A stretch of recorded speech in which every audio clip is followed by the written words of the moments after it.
This podcast contains some magical adult language. Listener discretion is advised.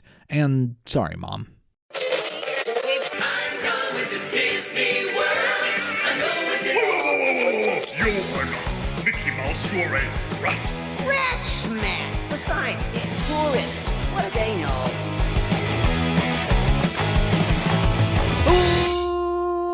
Welcome to Rat Castle, a progressive chat about theme park magic without the pixie dust. I am Nathan Hartman, and with me tonight on this wonderful show, we're a little sparse on rats, but we got two of the best, and that is, of course, Saara. Hello, Saara.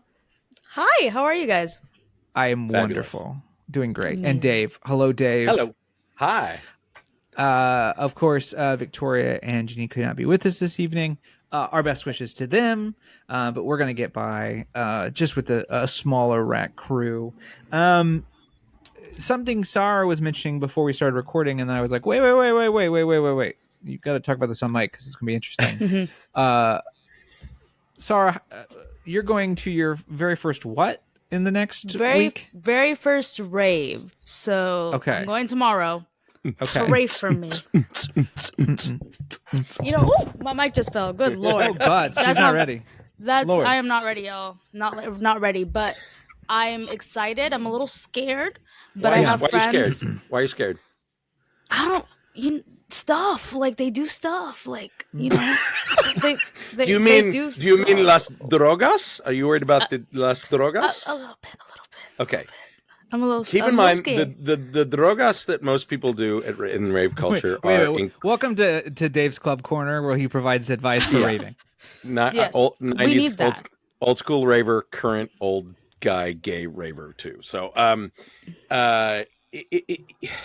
yeah, there's going to be chemically altered people that comes with the territory. You're usually talking about E or ecstasy or MDMA, which is literally a happy pill. Like, I've done it, and it's impossible to have a bad trip on it because it's literally dumping all of your serotonin into your brain all at once. And so it's like every sound and color is amazing. People might be touchy. They may want to hug you. So be aware of personal space, but I've never had it be, and again, I've been in mixed rave, not just gay ones. I've been to mixed ones. I've found it to be a really, really fun, friendly, upbeat crowd. There's always going to be a bad egg at every party, but for the most part, you'll be able to sense it out.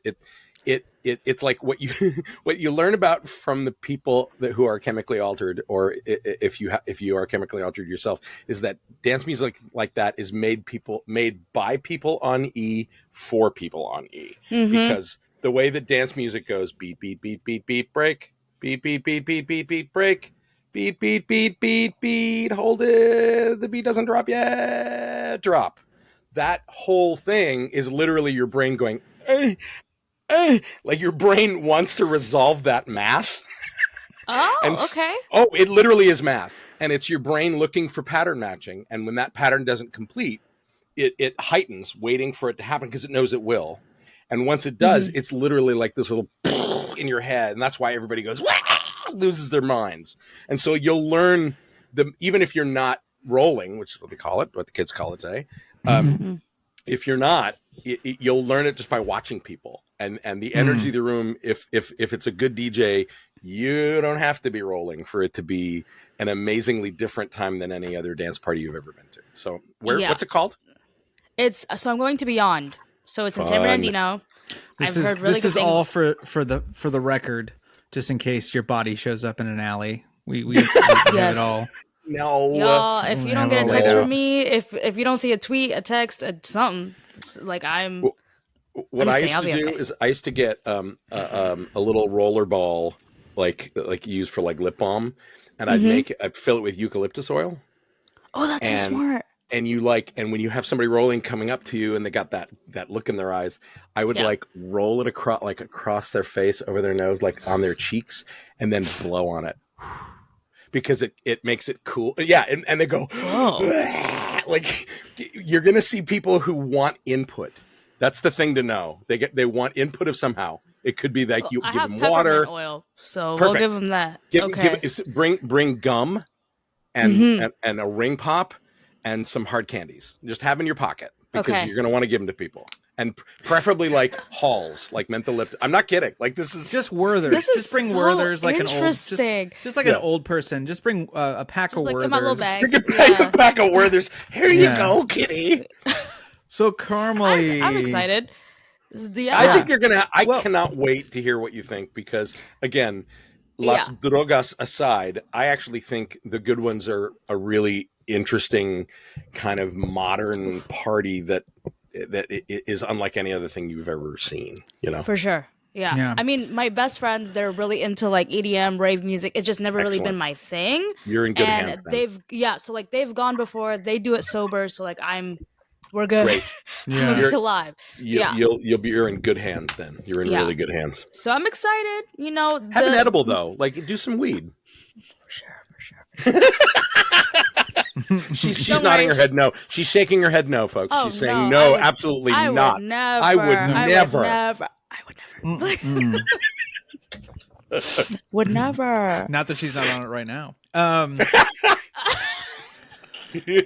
Anyways, Well, there you Poppers go. too. Poppers if- are really good. Poppers. So okay, Sorry. I want to talk about Dang. poppers for a second. Mm-hmm. I just remember seeing cool displays for VHS cleaner, and I was like, "This is Yeah. so neat! It's just head cleaner. How cool is this?" And then I found out what it was There's for. literally a brand now yeah, called that was the VHS brand. head cleaner. and it looked Yeah. cool. What it's the- a like '90s looking retro. Oh, do I have to explain branding. poppers to the straights? No, Okay. I know what they No. are. No, I mean the audience. Oh, I've heard no, from let them audience, find yeah. out for themselves. Yeah, you'll find out, people. It's Okay. Yeah. Look it up. Yeah. It's Yeah. normally it's used a lot in sexy time, but I actually really Yeah. love them on the dance floor because they give you a little temporary head rush. They're a lot of fun. Yeah. But- the Careful, nicest way kids. to put it. Don't do drugs, kids. Don't do drugs. Say no to drugs, y'all. Say no to drugs. Say no. Take Say a bite no. out Say of crime. perhaps to drugs. Perhaps yeah. when you are over 21. Say, Yeah. as I say to my friends who go to these things, I don't say make good choices. I say make choices you can live with. Yeah. Yeah, that's Yes. true. And also, don't be a dummy. Buckle your safety belt, and only you can prevent forest fires. So Exactly. Drink a know lot of these water. things. Drink a And lot no of water. DUIs, please. Yeah.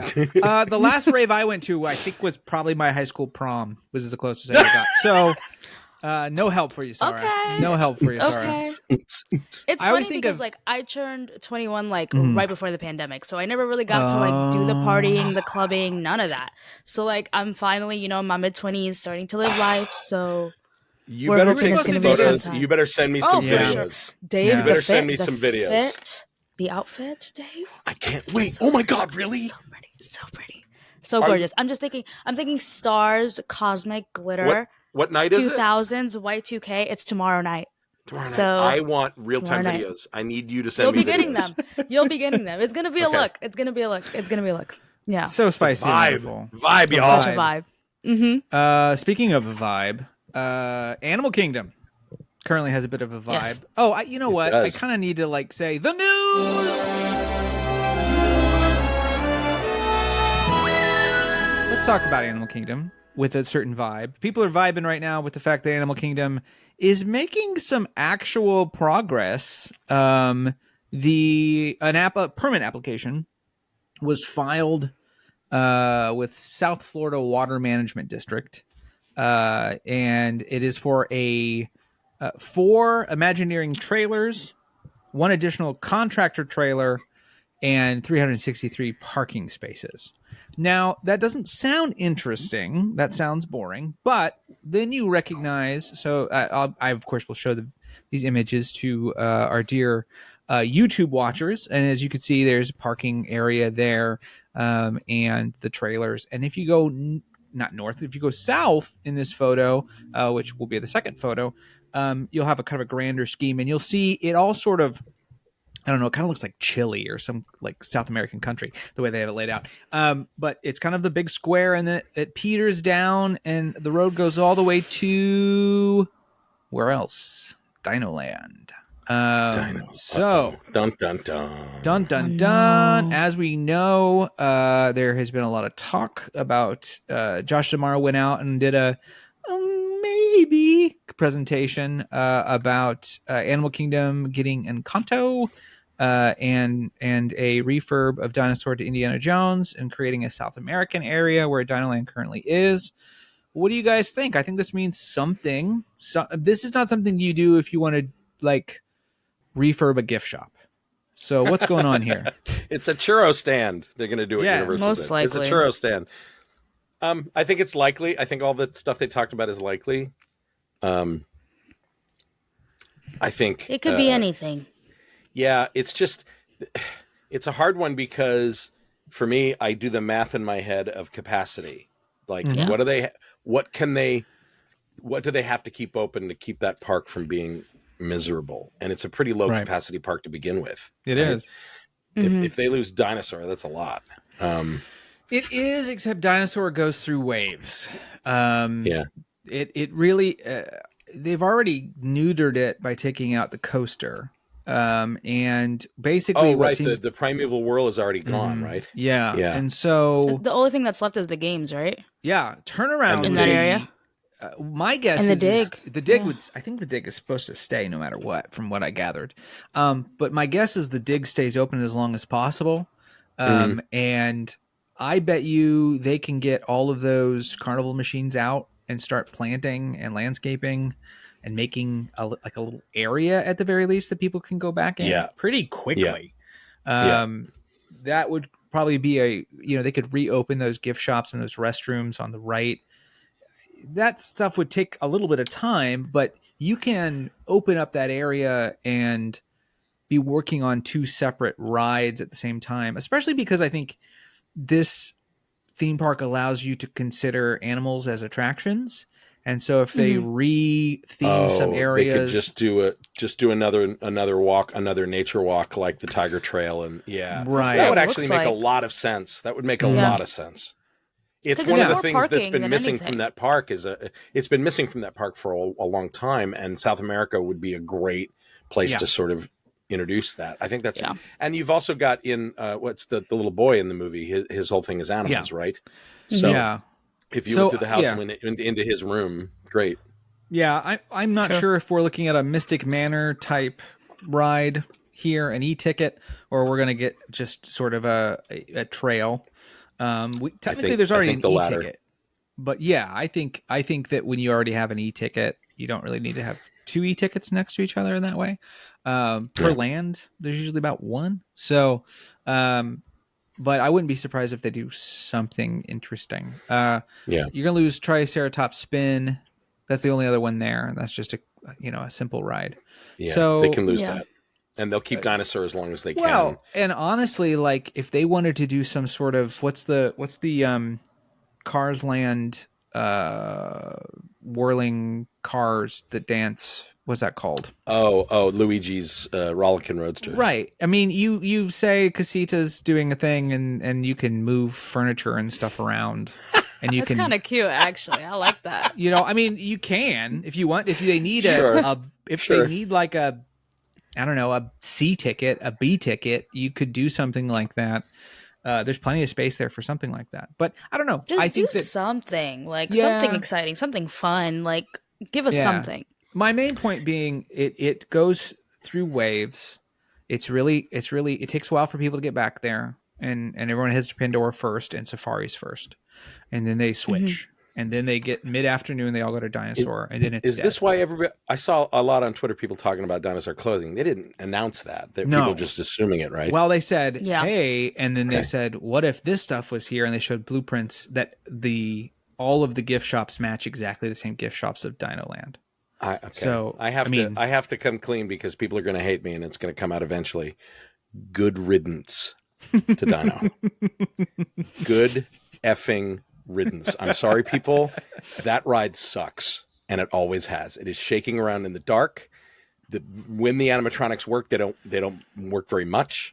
It's not a story. It's people yelling at you for 6.5 minutes.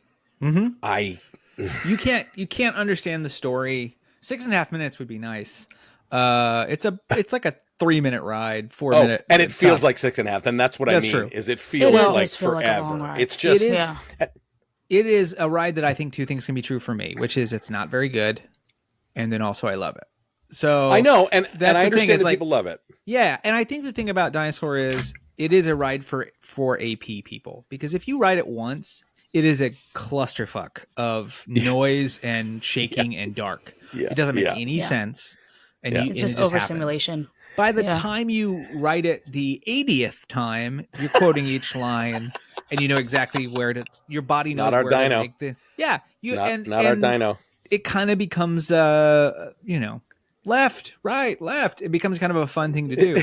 But I totally, in comparison to Plus- Indiana Jones, it's nothing. I mean, it's And what- truly has never gotten any massive love. I feel like from day one, it was a lot of, you'll see these videos of like, what was it? Destiny's Child. They go on the ride and then it's just like in a studio and they go, Oh, I remember that. Yeah. All these sweeping, images of the dinosaurs, which you have in random order, because it was some way of making the ride not seem like it was 60% absolute darkness. I mean, yeah. And from what I know, I don't know this for a fact, but what I've heard is it was a late addition to the program for that park because they realized they didn't have enough rides. And that's the reason it literally is a lift in terms of it is identical track layout. Yeah. It doesn't have the big master room, the big open room with the bridge in it, but it's the same track layout.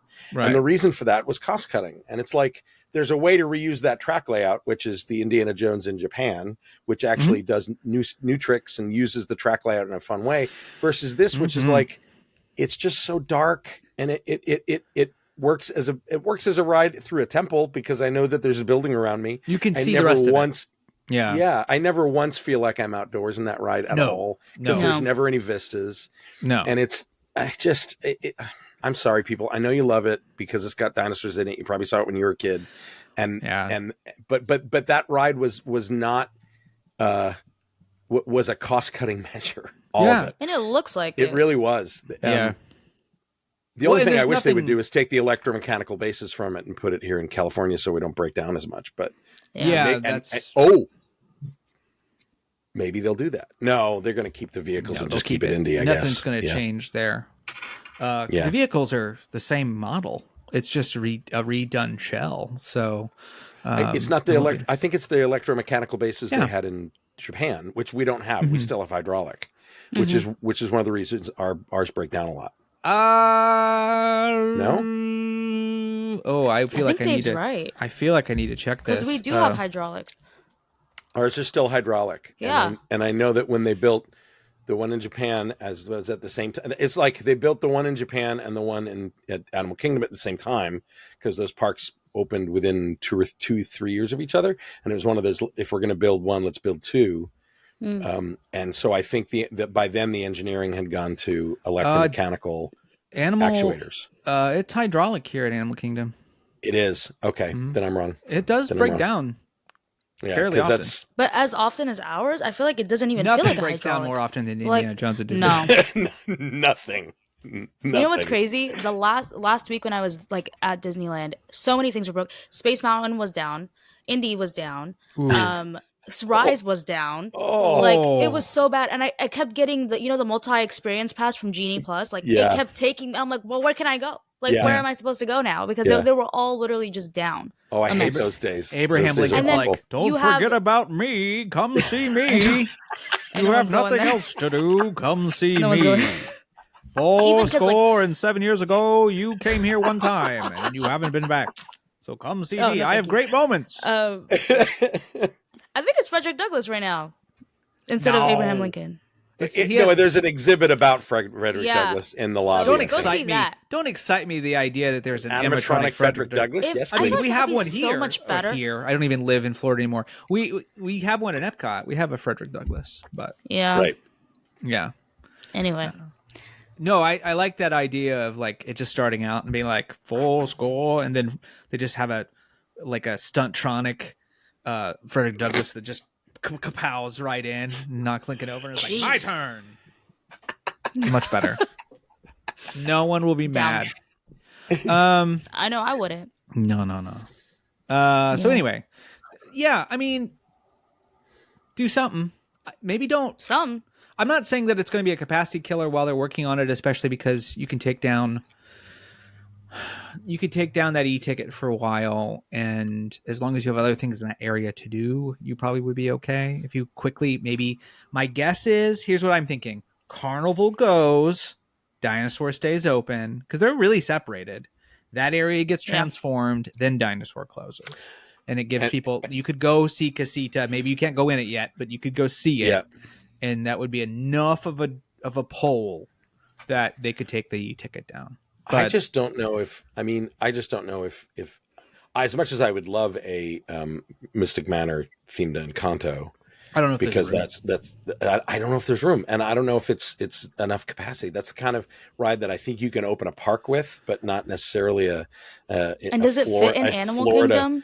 It's I don't know if there's enough room back there. I mean, my bet for Indy is it's probably going to be a different name than Tokyo, and maybe a different overall mythology, but it's going to be that theme. It's going to be that's the South American one. They're not going to do this one. It's this one's South Indian, you know. It's already done. It's it's already done. Like, it's literally done. Yeah. The only thing they'd have to build out would be the queue, because they're going to have to.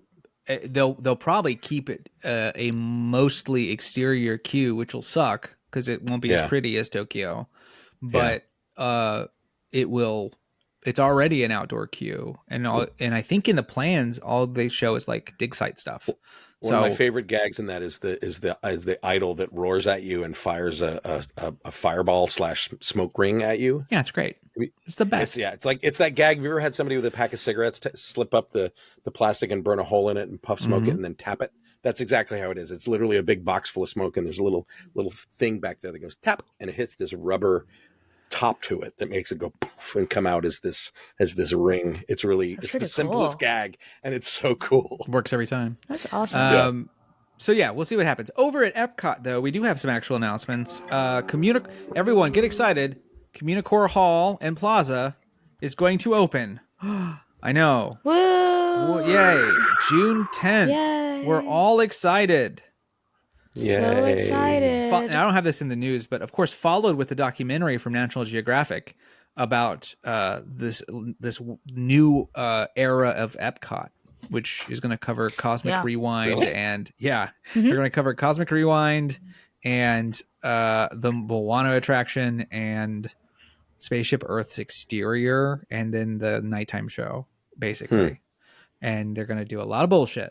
Because that's some bullshit. Yeah. So, but anyway, over at that, when Communicore Plaza opens, they're going to start it off with a very future, I guess it's not Futureland anymore, right? It's World Celebration or whatever the shit. It's Encanto Sing Along. Everybody say yay. Yay. We're a little too late, like 3 years too late, if I'm being quite honest. Yeah, well, I do love the artwork for this because the way it shows it, if you see the wide version of it, there's just tons of space, so it looks like there's a very, very small crowd. I know it's concept art, but it's really funny. The art looks really dumb. The art makes it look like a church social, basically. Although here's the thing: when you look at the end date, this is just filler until Food and Wine. Yeah. Right, they're going to put something in. There's going to be this is their flex pavilion for it'll be a band rotation. The locals that they used to have over at American to fill in, they'll probably push some of them over here. Put them here. Yep. I think it's cool. Anything in Kanto is great. So fine. Whatever. All for it. Epcot doesn't need But I wish it was something that was more permanent and something that actually meant something. Well, it sounds like that might happen over. Give us crumbs, Disney. Yeah, maybe. They don't know what to do with Epcot. They're just like, sure, do this. Poor Epcot. Yeah, who knows? Whatever. I think, you know what? Everybody's sort of over it and bitter because the new names and organization doesn't mean much. I'm still hopeful that the programming will bear out its purpose. Do you know what I mean? Yes, it's just Food and Wine and Flower and Garden. We know that. Beyond that, though, the supporting program that can go here and that can go in the middle, I'm waiting to see if they do stuff that makes it feel, it may be the same old crap, but the way they package it and show it, I think might make this all hold together better. Do you know what I mean? Sure. Hopefully. Bring It's back feeling like a flop right now. bring It's back a flop. Splashtacular, and I'll change my mind about everything. Splashtacular. Bring back Splash. I need a big mechanical dinosaur head. I know the loss of the fountain is evidently because of weddings. That's what I heard.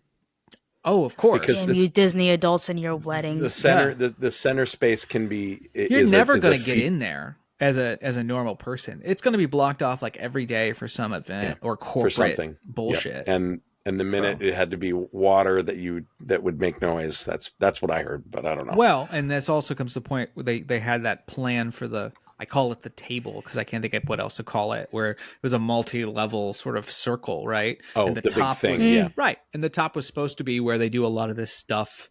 And now it's like, nah, we'll just do it on the ground and take up like the commoners' space. So sorry. That was a beautiful piece of art, but there was no way that was ever going to work operationally. Ever. No.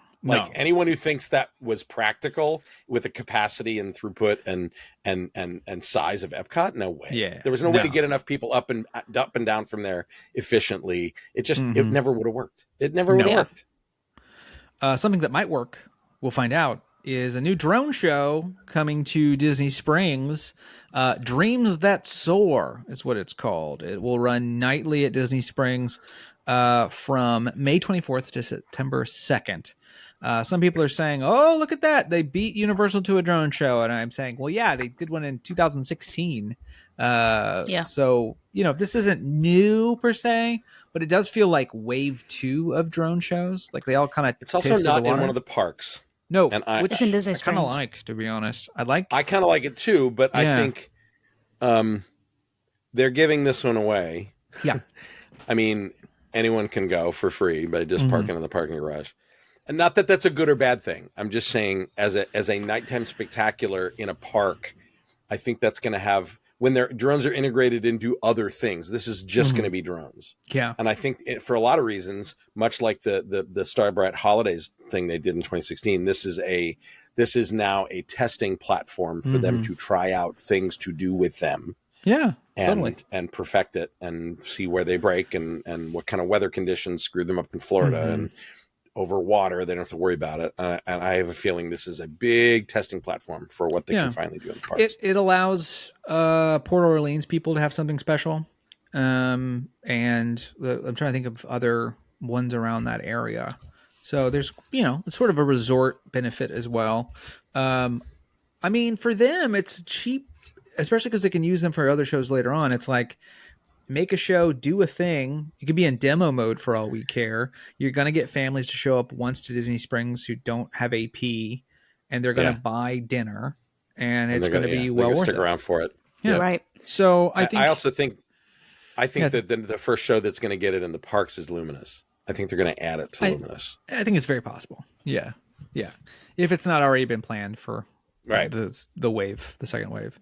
So I mean, sure. Cool. I'm happy about it. Cool. We're going to see a lot more of them. You're going to get really, really bored of them before too long, folks. But for now, it's not too bad. Let's go over to the West Coast. Saara, we have some news about Disneyland Forward, a proposal that I don't fully understand, but I know you'll be able to help me out.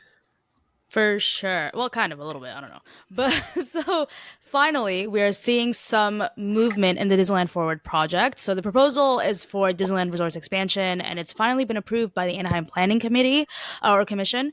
It's going to be $2.5 billion that will be invested into this expansion with a focus on job creation, revenue generation. So this is kind of why Anaheim was like, yes, please, we need more jobs, more money.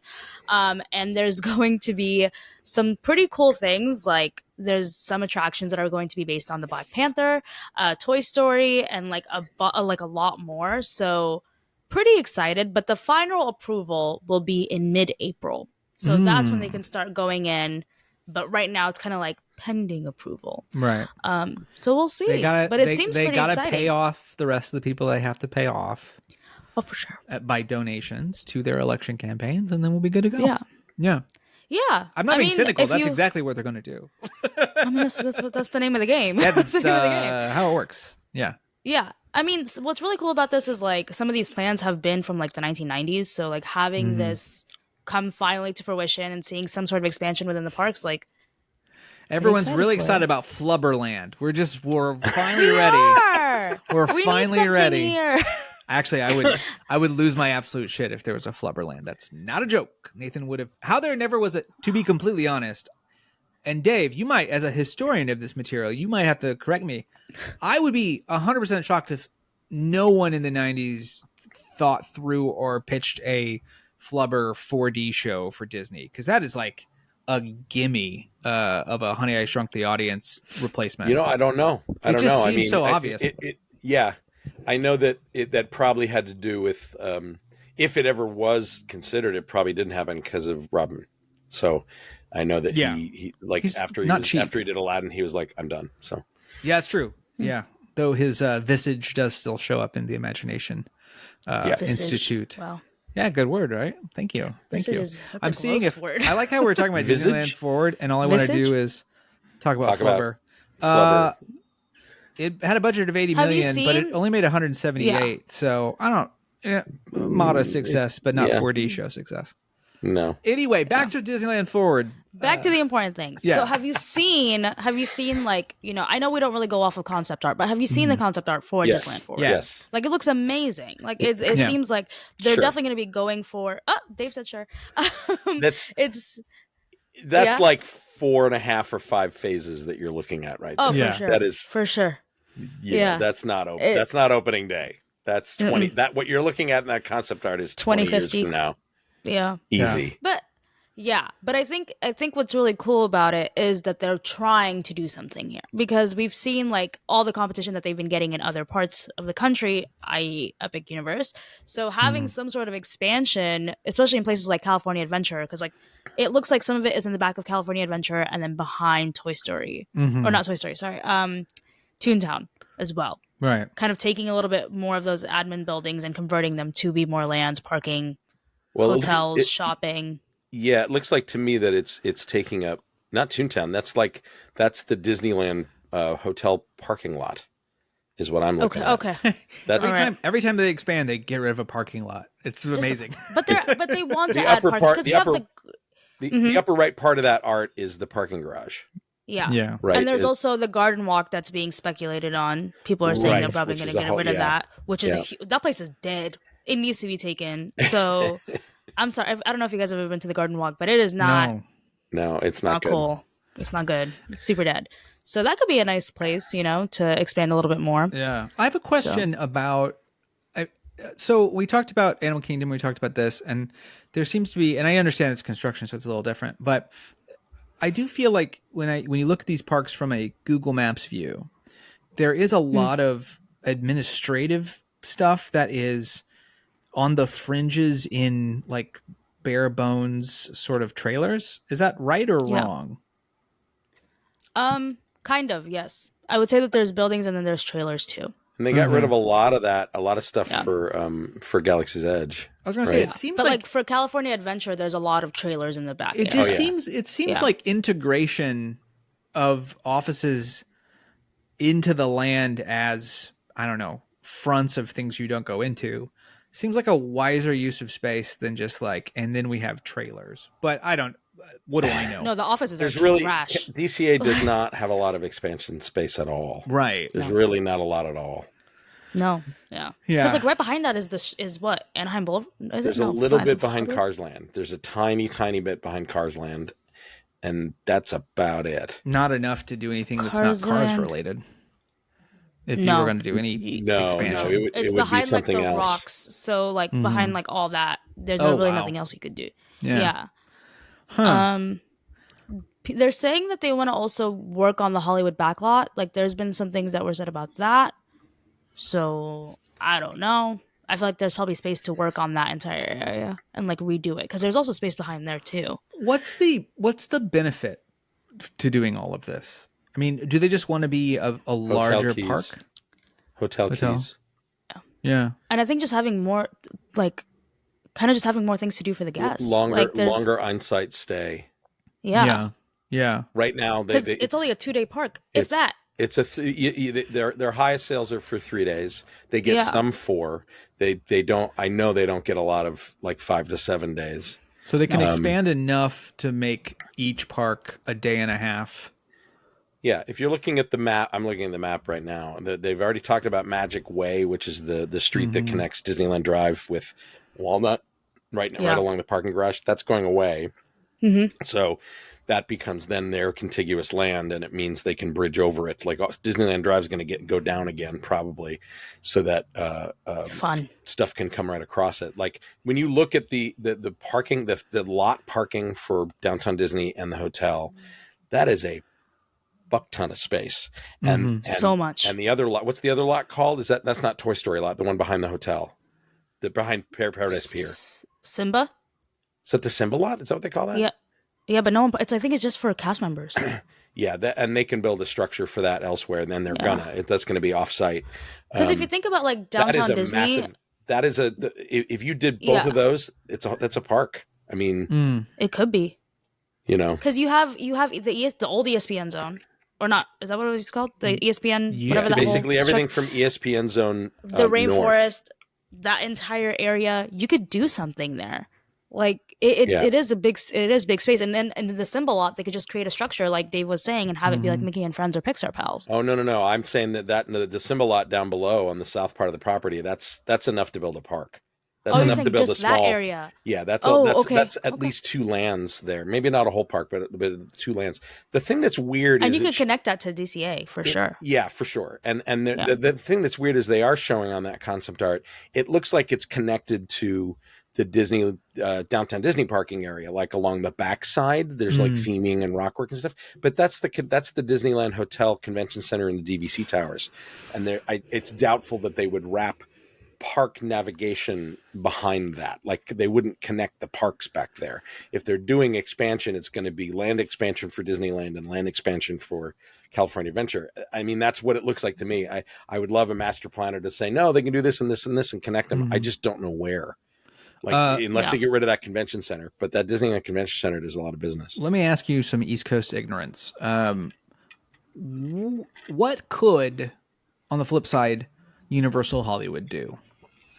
Because I only say this in the way that they are currently creating a ton of new material that they're going to want to use elsewhere beyond Orlando, and it feels like that would be the logical step.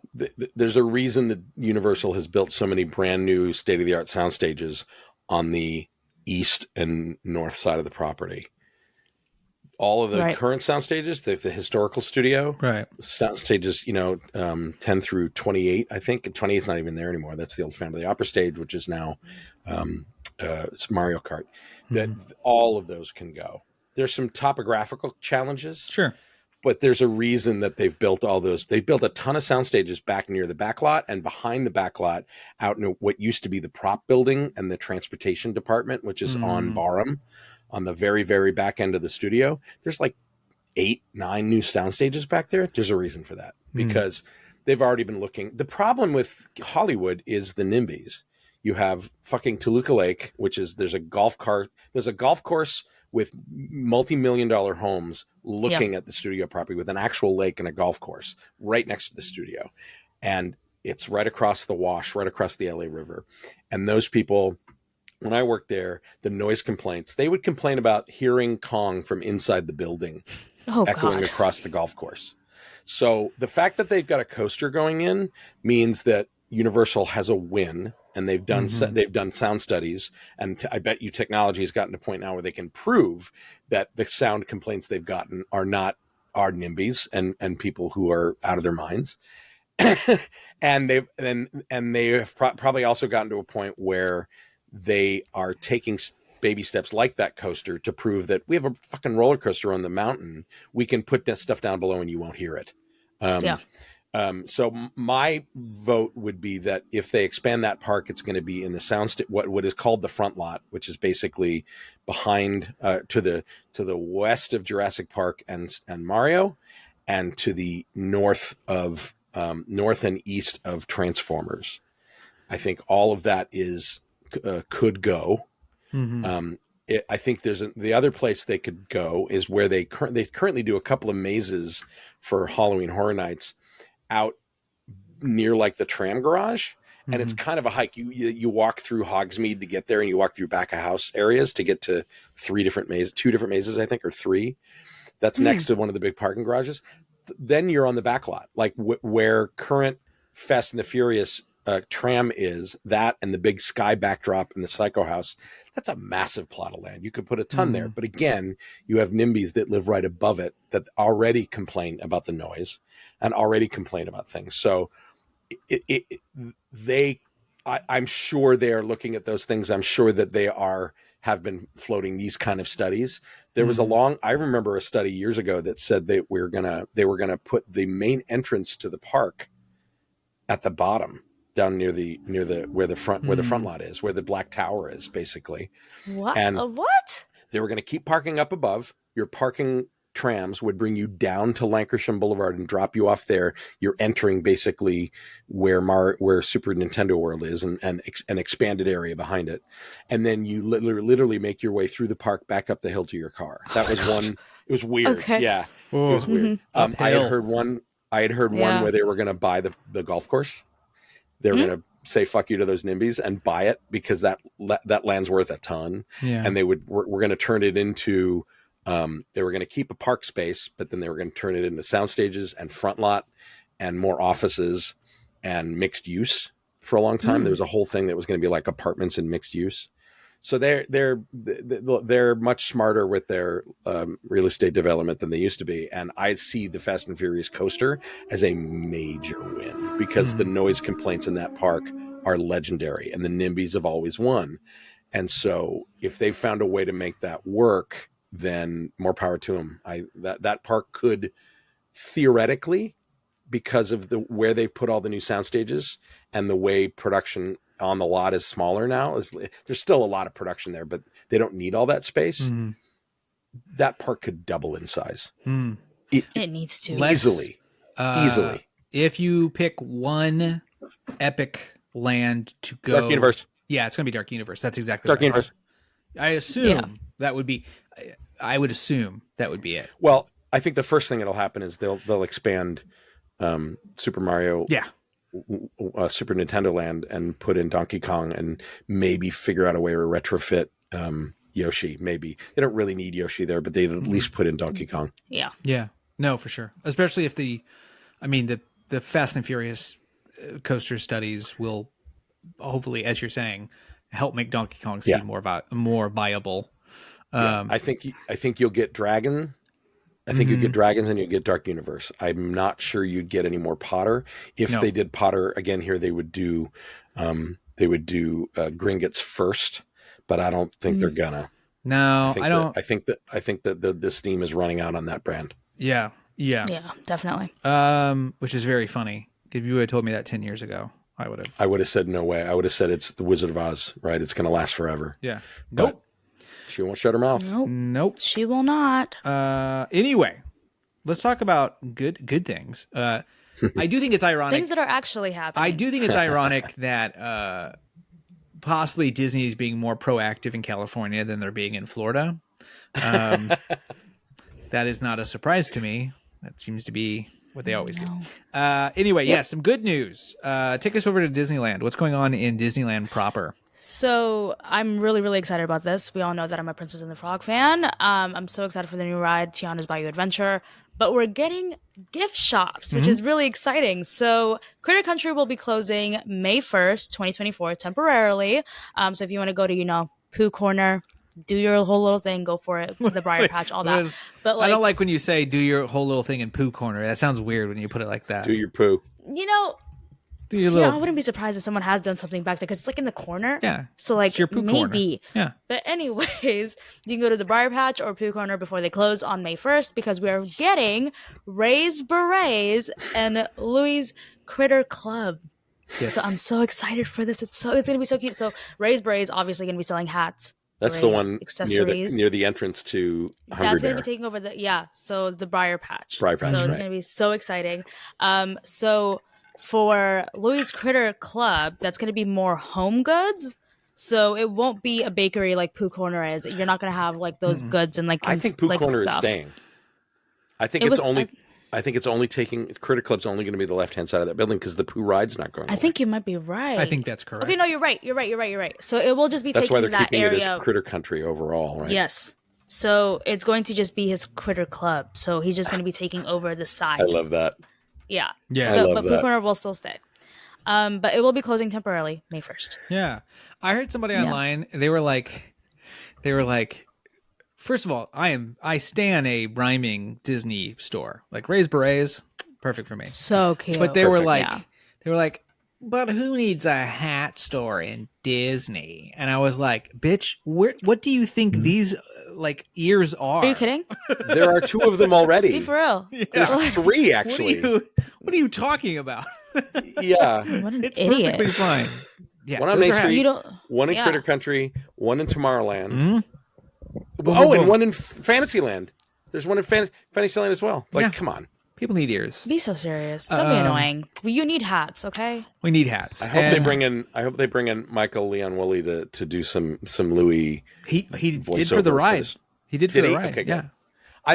He's friends of mine, and I met him at a party, and he's the most charming guy ever. And That's I amazing. love that character so much, so I can't wait to hear what he does. Such a for great it. character. Yeah. Yeah, it's Yeah. amazing. I mean, all accounts say that there's going to be an animatronic of Louis on the ride. So, No way. yeah. Yeah, that was one of the ones they teased a test of, and it was there was no skin on it. Yeah. but you could Okay. tell by the movement next to the mouth that they were puffing cheeks, and I was like, ah, it's a crocodile. So excited. Or wait, Okay. is he an alligator or crocodile? Gator. I think he's Gator. It's Louisiana. Alligator. Crocodiles. Gator, right. Crocodiles are more Egyptian, like Egyptian, that right. side of the world. Yeah. Right. Supposedly they're It's all right. meaner, but I've heard a And one can snap closed, and one has greater opening force. yeah. like, right, supposedly, Well, I right? think it must be closed on Gator because well, first of all, you get to a point when you're living in Florida where you go to like reserves and you're just okay walking by these massive gators, yeah. which is insane. And I never got all That's the way there where I terrifying. was like, whatever. But I was like, that's a no. They're fast too. They're fast, So, like, and I heard one get a fish, like a nice sized fish, and the moment you hear Crunch. a gator grip down, you're like, that thing is the meanest motherfucker. I'm never Oof. messing with that. don't thing. mess with that bitch. No. Don't mess with him. Your No. arm is dust. Like You're fucked. yeah, it's over, son. So anyway, we'll go back to gators here in a little bit. It'll get interesting. But before we do that, we're gonna go somewhere else, not river connected, but sea connected. We have some new news for the cruise line, Saara. Yeah, so this is pretty exciting. So the Disney Cruise Line has unveiled their new ship. It's called the Disney Destiny, which will be coming out in 2025. And what's really, really cool is that the theme is going to be heroes and villains. So the villains are finally getting some love here. It's pretty exciting. Like, have you guys seen anything, heard anything? What are your thoughts? They did a fun little announcement video that's like an animated comic book. Yes. And Minnie's the star, and she becomes Hero the Minnie. hero. Yeah, Mhm. it's real cute. If you, it's on the Disney YouTube, and on the Disney Parks blog, I think. But it's super cute. I'm not the only one that Yeah. every time I hear Disney use heroes and villains, I immediately am like, I've been in this town so long and back in the city. Like I immediately go into the Beach Boys song, like immediately. It's called Heroes and Wow. Villains. I don't know. Maybe All I'm right, the only well. person. Oh. Every time, because by the heroes and villains. I don't even know that song. How I'm do gonna you look It's that a one Beach up. Boys song. Okay. Well, anyway, They've had so many songs, though. yes, that's true. I'm glad we're Yeah. getting villain love, right? They've Sure. teased the idea of a villain park for so long, but I like the idea of it being like the A organizing. cruise is so cool. Yeah, Like that's sure. so different. Yeah. I don't care about the cruises at all. I don't know. I have no feeling. I mean, I've never been on one. Have you so been I on don't one? know. No, but look, Oh, they're I never am going to pay that much for a Disney cruise. There's just no way. I went with an employee discount, so Okay. a friend of mine. I went with a friend. I gotta say, we went for my husband, ostensibly for my husband's 40th birthday, Mm-hmm. and I got him for Christmas a wrapped ornament of one of those blown glass, beautiful Disney cruise ships, and he Oh, was that's very cool. excited. And the tag said it was from a bunch of our friends, and then all of our friends pitched in. Oh, cool. That was all a ruse because when we got to the ship, his mom and sister and niece and nephew. That's right. I think were you've on mentioned that. board Yeah. the ship. You can go to my Aw. YouTube. There's a whole playlist of it's from 2008. And so at first he was like, why the hell are we doing a Disney cruise with kids? Why aren't we doing a regular cruise? And when we got there, you realized why. But I got to say, like after we did a long one, we did like the 5-day or 7-day, one of the big ones. We loved it so much. We went with other Disney employee friends like a year later because it was like Disney gets, you know what they understand? Peace at any price, first of all, for parents. And it is not a boat full of screaming Mimis. Yes, there's the family pool and the splash pad full of toddlers, but you can avoid it. And there's an adult area of the park. My niece and nephew, who were like 8 and 11 at the time, we barely saw them. We saw them on the island when we did stuff together there, and we saw them at breakfast and dinner, and that was it. Because they were like, "Oh, we get to go to the kids club, and be with other kids, and not be with you boring adults." Bye. Yeah. And again, all the cruises do this, but I think what I liked about it is no smoking, no gambling, and no high pressure sales because you do a lot of safer. A lot of the cruises have like But no jewelry poppers. No. Well, you just bring them yourself. Oh, okay. Cruise rave. You have them in your kit, your regular bathroom kit at all times, just in case a party erupts. I did know. Right. I didn't know. In case you, erupts. And if they ask at security, it's like in case I encounter Clean my a VHS. VHS machine that needs cleaning. Yeah. Correct. That makes sense. Just in case. I mean, look, it seems fun. I'm always, anytime there's news about it, for me, You don't care. well, I think the problem is like Disney already as a theme park is a bit of, here's news about a thing a lot of people can't do, right? And then cruises are like, here's a thing a lot of you can't do. And it feels, and over the last 10 years, I feel like Disney has completely, we talked about this in many forms, invested in an even higher class of people who can pay more, and cruises are like very much a part of that echelon. And so I feel like now they are in many ways, I mean, this is why they merged their experiences in the way they did, I think, is because they really consider it a valuable portion of their company, and that's fine. Hot take. I think spending money for a family on the lowest tier 3 to 4 day interior stateroom is better than a theme park vacation. Interesting. Because it includes food and it's a vacation. It's actually like you get fun stuff in theme park. You literally can't go anywhere. You're well, and you get entertainment, you get stuff you get to do together, you get light attractions in like the aqueduct and like when you go to the island. I think it's a better vacation than going to the parks. Interesting. I'm gonna say, if you're a Disney fan, it's just better. I think it's a fun, relaxing family vacation that you literally get to do things together and don't have to worry about anything because it's all kind of there for you and planned. Yeah. I was gonna say, I think just the island alone was worth it for me. Island's like, great. The It's island great. seems like it's so beautiful. Like that's the only reason I would honestly want to go, just for that. Like it just seems so beautiful and blue. Don't they We booked do the, Alaskan we booked the cruises as well? They think Disney does do Alaska. Do they? Yeah. I think so. Yeah, I think so. I feel like they do. Yeah, off do- of like San Diego. I want to do the Virgin Cruise. That's a whole other discussion I've because I heard. have friends Oh my do it and gosh! say it's great. Yes. Yeah. But Yeah. Hey, any cruise line, if you would like us to go and review your cruise, yeah, I've never been. I am currently in the negative. You have an opportunity to make me a positive. There Okay. you go. Yeah. But Did you guys hear about the World Cruise, the 9-month cruise? yeah, that's insane. Oh, Crazy. That's crazy. Yeah. That's how someone the ship dies. called the World, right? That's how nuts. that's how you kill people, right? You're like halfway through the cruise and then someone falls overboard, right? Like a murder And mystery. then That'd be Poirot's got to sick. show up and figure it out. That's the end. That's rich people at the end of the world are going to clamor for that. Real thing. White It's- Lotus oh, shit. All right, so For real. Yeah. Anyway, convince us. I won't do it because you gave us free tickets, but I will. I'll go. Let me know. I feel like we'd be good for it too. Yeah, we're beautiful rainbow of multicultural Childless millennials. Childless millennials. We really are. We are the only people that can pay for this kind of thing. Take us, please. Please. Okay. Please. Let's go to a place I actually am going to go to. Oh my gosh, Saara, Nathan, I'm gonna send you a list of the things that I want. Good Lord. Can we talk? First of all, we're going to talk about one merchandise spot, but while we're there in that area, Saara, it's going to be Space Mountain finale merch. It's going to be Spring Duffy merch. It's going to be this, which is Donald's big Palooza, So and exciting. it's incredible. So what do you amazing. like? What do you like? I like everything. And I like everything because it's reasonably priced. Like, if we're True, going to true, be true. getting things for 750 yen, hello. Let's talk about what is this merchandise line So connected to? this is Donald's Quacky Duck City merchandise, which is coming to Tokyo Disney. And of course, it's Tokyo Disney giving us the most amazing merch.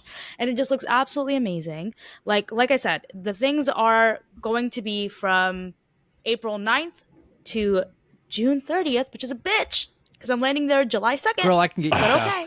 Let me know what you want. I'm there in I'm May. gonna tell you what I want. I really want the bus.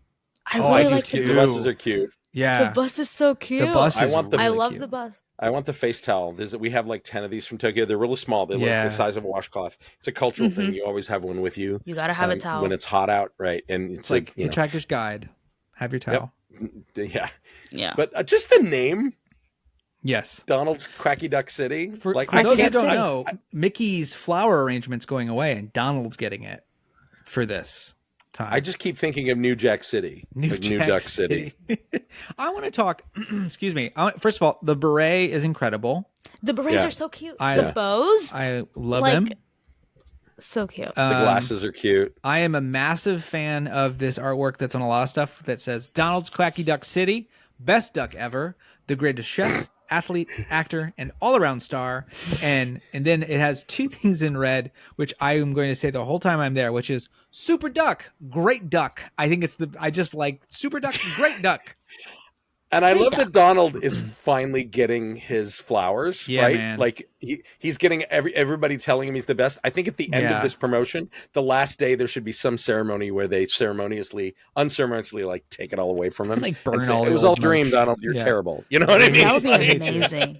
This is such We a need a season this like is that. such a that bitch celebration. I love it.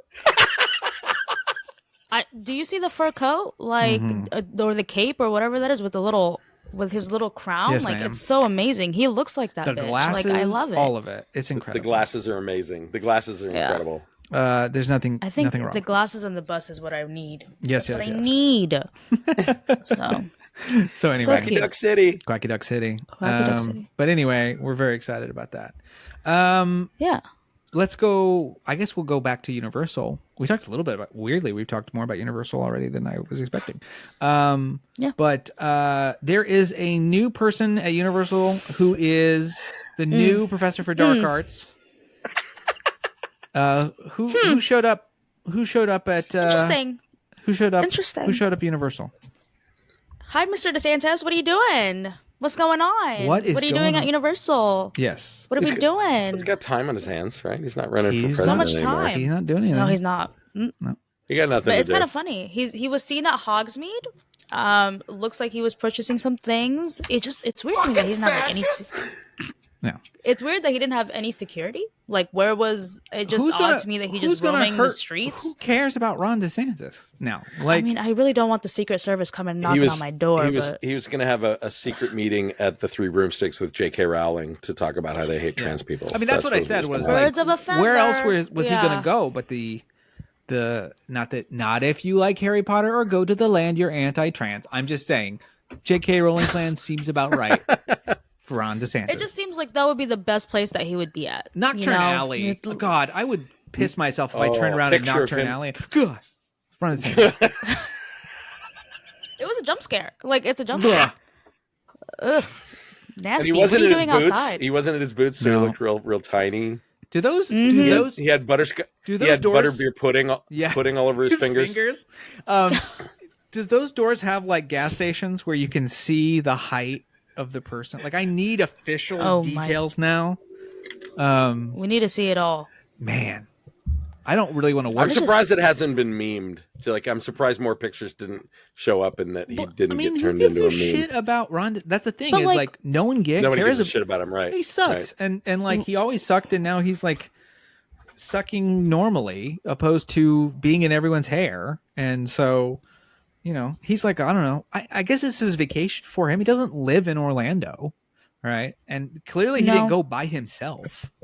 So can you imagine? I can't see him having fun. Like my brain doesn't have a way of seeing Ron DeSantis joyfully riding Forbidden Journey. Like I can't see it in my head. Like I don't want to see it. No, but like, like it just. Why are you here? Go away. Like just go away. I don't like you and your little shirt. well, he can't go to Disney what is happening? now. So yeah, it'll be. Oh my gosh, I want to see him at Disney. I need to see that happen. Someone get this man tickets. Like it needs to be a thing. He was on his way to Mar-a-Lago to kiss the ring. He just stopped at Universal. Ugh. So anyway, I don't want to spend any more time on that Nasty. asshole, but we thought we would mention it because we like to talk shit about Ron DeSantis. We Mm-hmm. do have though someone who we do love, and that is Victoria, who is currently actually also at Universal, and she sent us a video of her enjoying the Mardi Gras parade. So here's a little video of our good friend Victoria. What's up, Rat Fam? So last time I came from you live from Epcot. This time I am here at Universal Studios Florida. We are here for the Mardi Gras celebration. We're going to try and catch it before it ends. We are waiting for the parade, and we're going to give you just a little taste of all the new floats and the returning floats for Mardi Gras. So let's check it out.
Oh my god, yes! I love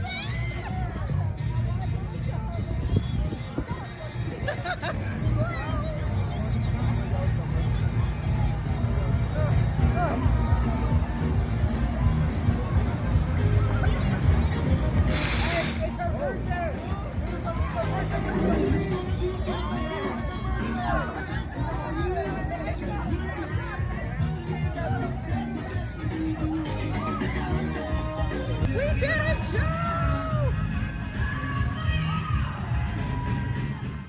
So there you go. There's Victoria enjoying herself. We love you, Victoria. Heart. Love you. And yeah, she is a world traveler, that Carmen Sandiego. But we will hopefully see her back here soon. But I'm glad she's having a good time. That was sent to me today of recording too. So she's currently there. She's enjoying herself. Speaking of things that could be enjoyed that are outside of the realm of normal. Nice transition. It Smooth. was a pretty rough one, actually. Not my best. C+ at best. Dave, we have a legitimate now. Technically, this is a second one of something I didn't have any idea was happening, which is weird to me. There's a new theme park coming, right? There is. Tell me about two this. new theme parks opening in the U.S. in the Same next ones, 2 years. basically. That's- Carbon copies. and not Universal. They're carbon copies of each Mm-hmm. other. They are smaller family parks. I would put these on par with halfway between a Legoland and a regional thrill park. They're going to be probably a very well appointed Legoland. About the basically same, with a about the same size as probably the Universal bit is my guess. yeah, that's the Universal one in Texas. This is Mattel. They're called Mattel Adventure Park. Full disclosure, I interviewed for this job right before as the pandemic hit, as I was being laid off. I was contacted by Mattel to see if I want to work on it. A couple different companies worked on it, and it's Mattel. It makes sense that the toy companies are getting into this. Totally. Hasbro's looking into it too. I mean, Hasbro obviously has some exposure to it because of like Transformers, even though that's the movies, they are involved in that. But it looks pretty fun. I mean, it's got Barbie, it's got Hot Wheels. It will have Thomas the Tank Engine. It will have He-Man and Skeletor. It will have board games like Uno and games like Kerplunk. There's some very funny ideas. The only things they've announced, there's 3 attractions that have been announced. One's called Hot Wheels Bone Shaker, The Ultimate Ride, which is a family coaster that looks like a very famous Hot Wheel called the Bone Shaker, which has got a little metal skull on the front of it that is a classic, a little hot rod. And then another coaster that's been announced called Hot Wheels Twin Mill Racer, which is the faster one. The Bone Shaker is like the family one. This is like double launch, 60 mile an hour, double looping kind of thing. The one that sounds interesting is the Barbie Beach House, which is so excited. A walkthrough thing that is retail, where you can sort of an interactive retail experience. You can build your own Barbie set. And there's the Barbie Dream Closet experience, which is some sort of hologram thing, so that like in the movie, you look into the closet and your outfits come to life, or it looks like you're wearing it. I don't know. It feels like a sounds real fun. Instagram house is what it sounds like to me. Yes, it's going to be an For Instagram sure. house. But there's a flying theater. There's like a Barbie flying theater. My question is, do they have the rights to the movie? They're going to fly over Barbie Land? Or is it going to be the probably not. It's probably going to be just the toys. Is it like astronaut I thought Barbie? about that, and I don't actually think they want to associate with the movie because Not at all. I don't think so either. that slims down what you can do. Opposed, and you have to pay Margot Robbie, and you don't have to pay Margot Robbie. You already have Barbie, like it's fine. And there's a rooftop bar, so this is like, the tweens will build their Barbie and play downstairs while mommy has her wine spritzer on the roof. I was gonna say screw the tweens. I'm trying to be there. Yeah. Like, I mean, fuck them. Fuck all y'all. They've I'm gonna be there. Are you kidding? I'm gonna go have my wine spritzer on the roof Well, of the Barbie. I don't give a fuck Barbie about roof. y'all. I have relatives that live in Kansas City, so I'm there. Like, And so the first or one of these Glendale, is, Arizona. the first one of these opens in Glendale, Arizona, I think later this year or early next. And then the Kansas City, Kansas one opens in 2026, I guess. There's not a lot. If you go to MattelAdventurePark.com, there is some details, but not a lot. They also more. tease I mean, they do tease those other rides. You mentioned the 3 they kind of like really highlight, and they've got like stuff for. But yeah, I don't. He-Man versus Skeletor laser looks tag, which is fun. great. I love the Mattel Games mini golf. It looks great. Like the concept. Kerplunk drop tower, Perfect. which is actually really perfect. Smart. And then like it says the Uno Wild Climb. That's probably a climbing structure, It's a climbing like a wall. clip and climb, Yeah. climbing wall. And then more Hot Wheels stuff. Hot Wheels Unleashed 4D, Hot Wheels Legends Bar and Grill, which is that's the dad version of what's happening over at the Barbie house. Go karts. You have. You know what the business for these and the location for them is? They're gonna do an incredible season pass business. Oh yeah, totally. This is and they're leaning into the adult stuff a little more than say the Legolands have. And Legoland's catching up to that with food and beverage and stuff. The Universal Park will definitely be like this, and that have stuff that parents will want to go to. And a couple of rides that are more thrilling than the kids' rides. So I'm excited to see this. I mean, Glendale, Arizona is not far from me, so we'll definitely go see it when it opens. Yeah, I kind of rules. I have nothing like against this concept. This is so cool. I mean, we spent years and years and years of regional parks cooperating with larger IP so they could do stuff. I mean, Kings Island's probably one of the greater examples because it was owned by Paramount for a while and that sort of stuff. But like the idea that the companies themselves have realized, hey, we have amassed decades of nostalgia for this stuff, and it's really not that expensive for us to do this kind of stuff. Why don't we just do it? I think it's pretty wise. Yeah. It's so the company that's building it, this dining building, they built their own little LLC for it called Epic Resort Destinations. If you go to epicresortdestinations.com, there's actually a time lapse video of the site in Cool. in Glendale going up, and so I'm sorry, not a time lapse, but a live construction camera, and you can pan around and zoom in and see things. That's cool. And when you look at the concept art, it's also got like a go-kart track. Mhm. Like a lot of this is going to be. Don't expect Universal Disney style stuff. This is Legoland regional park stuff, but I think that's for the Mattel brand. I think it's perfect. I actually think rather than licensing their shit to, Six Flags or one of the big chains, this is actually really smart. Oh yeah.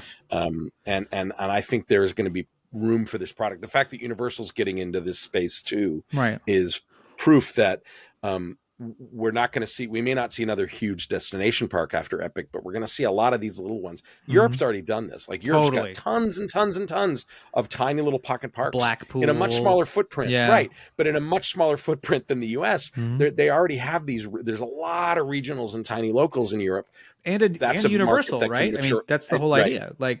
Coming up. That's why Universal's doing it. There is a market for this level of spend. Like this entire park is not a $1 billion spend. This whole thing is probably, I would say, 300 million, 400 million all in for everything. Maybe 500. That's soft costs and park only. I'm not talking land and hotel and everything that's attached to it. But not a lot. No. And there's been other ones that tried, like what's the one is it Iowa that has its island something? It's the water park that's got the other theme park across the road now. Idaho, Iowa. Oh God, I forget. One of those our states. Listeners are going to kill me. Anyway, I've always wanted to go to it because they have a really good dark ride, and the theming looks like a lot of fun. It didn't do great, but that's because it opened during pandemic. But I'm hoping Lost Island amusement park. Lost Island. That's it. Lost Island is that's that scale, and the spend there is exactly the kind of thing that Universal is going to do, but with Universal IP. Although Universal's going to spend more, Universal's going to spend quite a bit on these. I mean, and this is for me when I look at something like this Mattel Adventure Park. It's also a brand investment. Like I think that's what they recognized is. If kids come to this and know 2 properties and they go away knowing 4, we've made money. Right. For sure. And so this keeps these things relevant. And some of this stuff I look at and I'm like, it's absolutely a shock that beyond Barbie being at Epcot, and there was a He-Man thing at Universal, right? At one point. Am I correct by that? Well, there was He-Man meet and greet. Okay. Are you thinking the Conan show? That's probably what my brain did. Yeah. Yeah. But like Hot Wheels. Thomas. Hot Wheels. Thomas is something in England. Like Thomas was at Six Flags for a short bit. Yeah, right. But that's before before Mattel owned them. Yeah. So.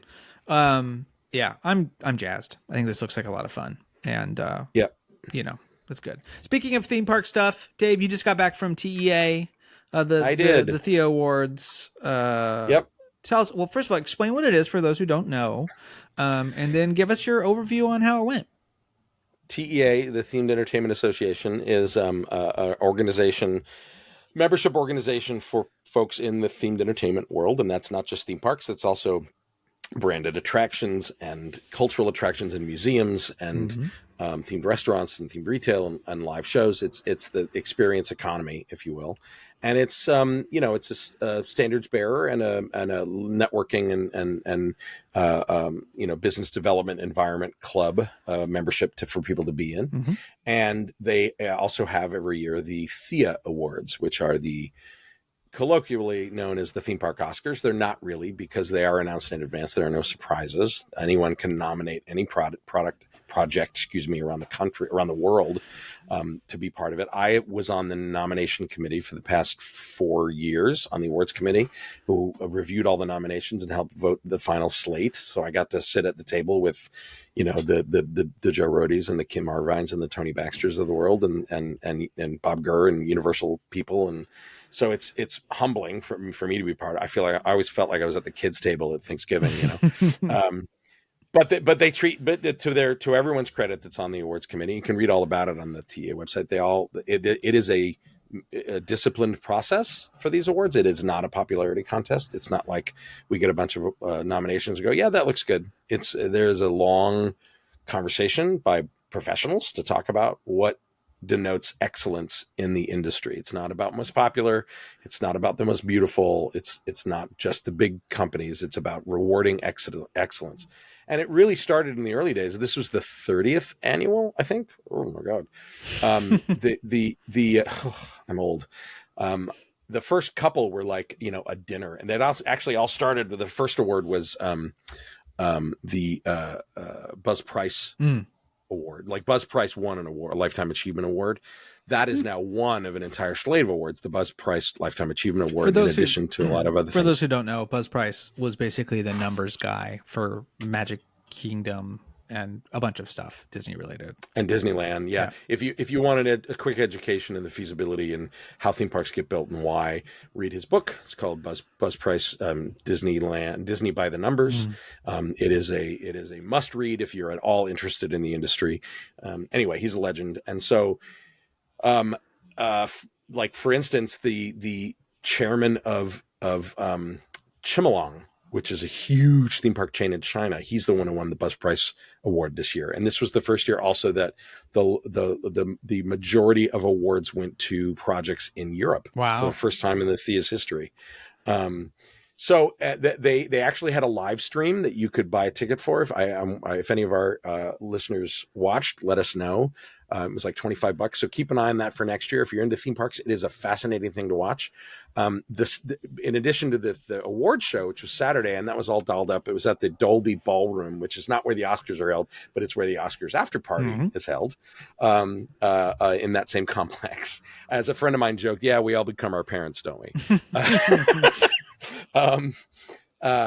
In addition to that, the 2 days before it, Thursday or Friday, are what is called the TEA Inspire Summit conference, basically. And that's where, not the awards, that's where the winners get to be on stage and give you a 15 to 20 minute presentation on the genesis of the project, how it came about, and there's Q&A. And so that's like the professional symposium about all the winners. My favorite was a thing people should look up called Colored. And it was, it's currently in Montreal. It was a museum exhibit that used augmented reality to tell the story of a teenager in Montgomery, Alabama, who said no to moving her seat on a bus 9 months before Rosa Parks. It's this bit of history that not a lot of people know about. And so this French woman heard about it. She wrote a book about it, and then wrote a play.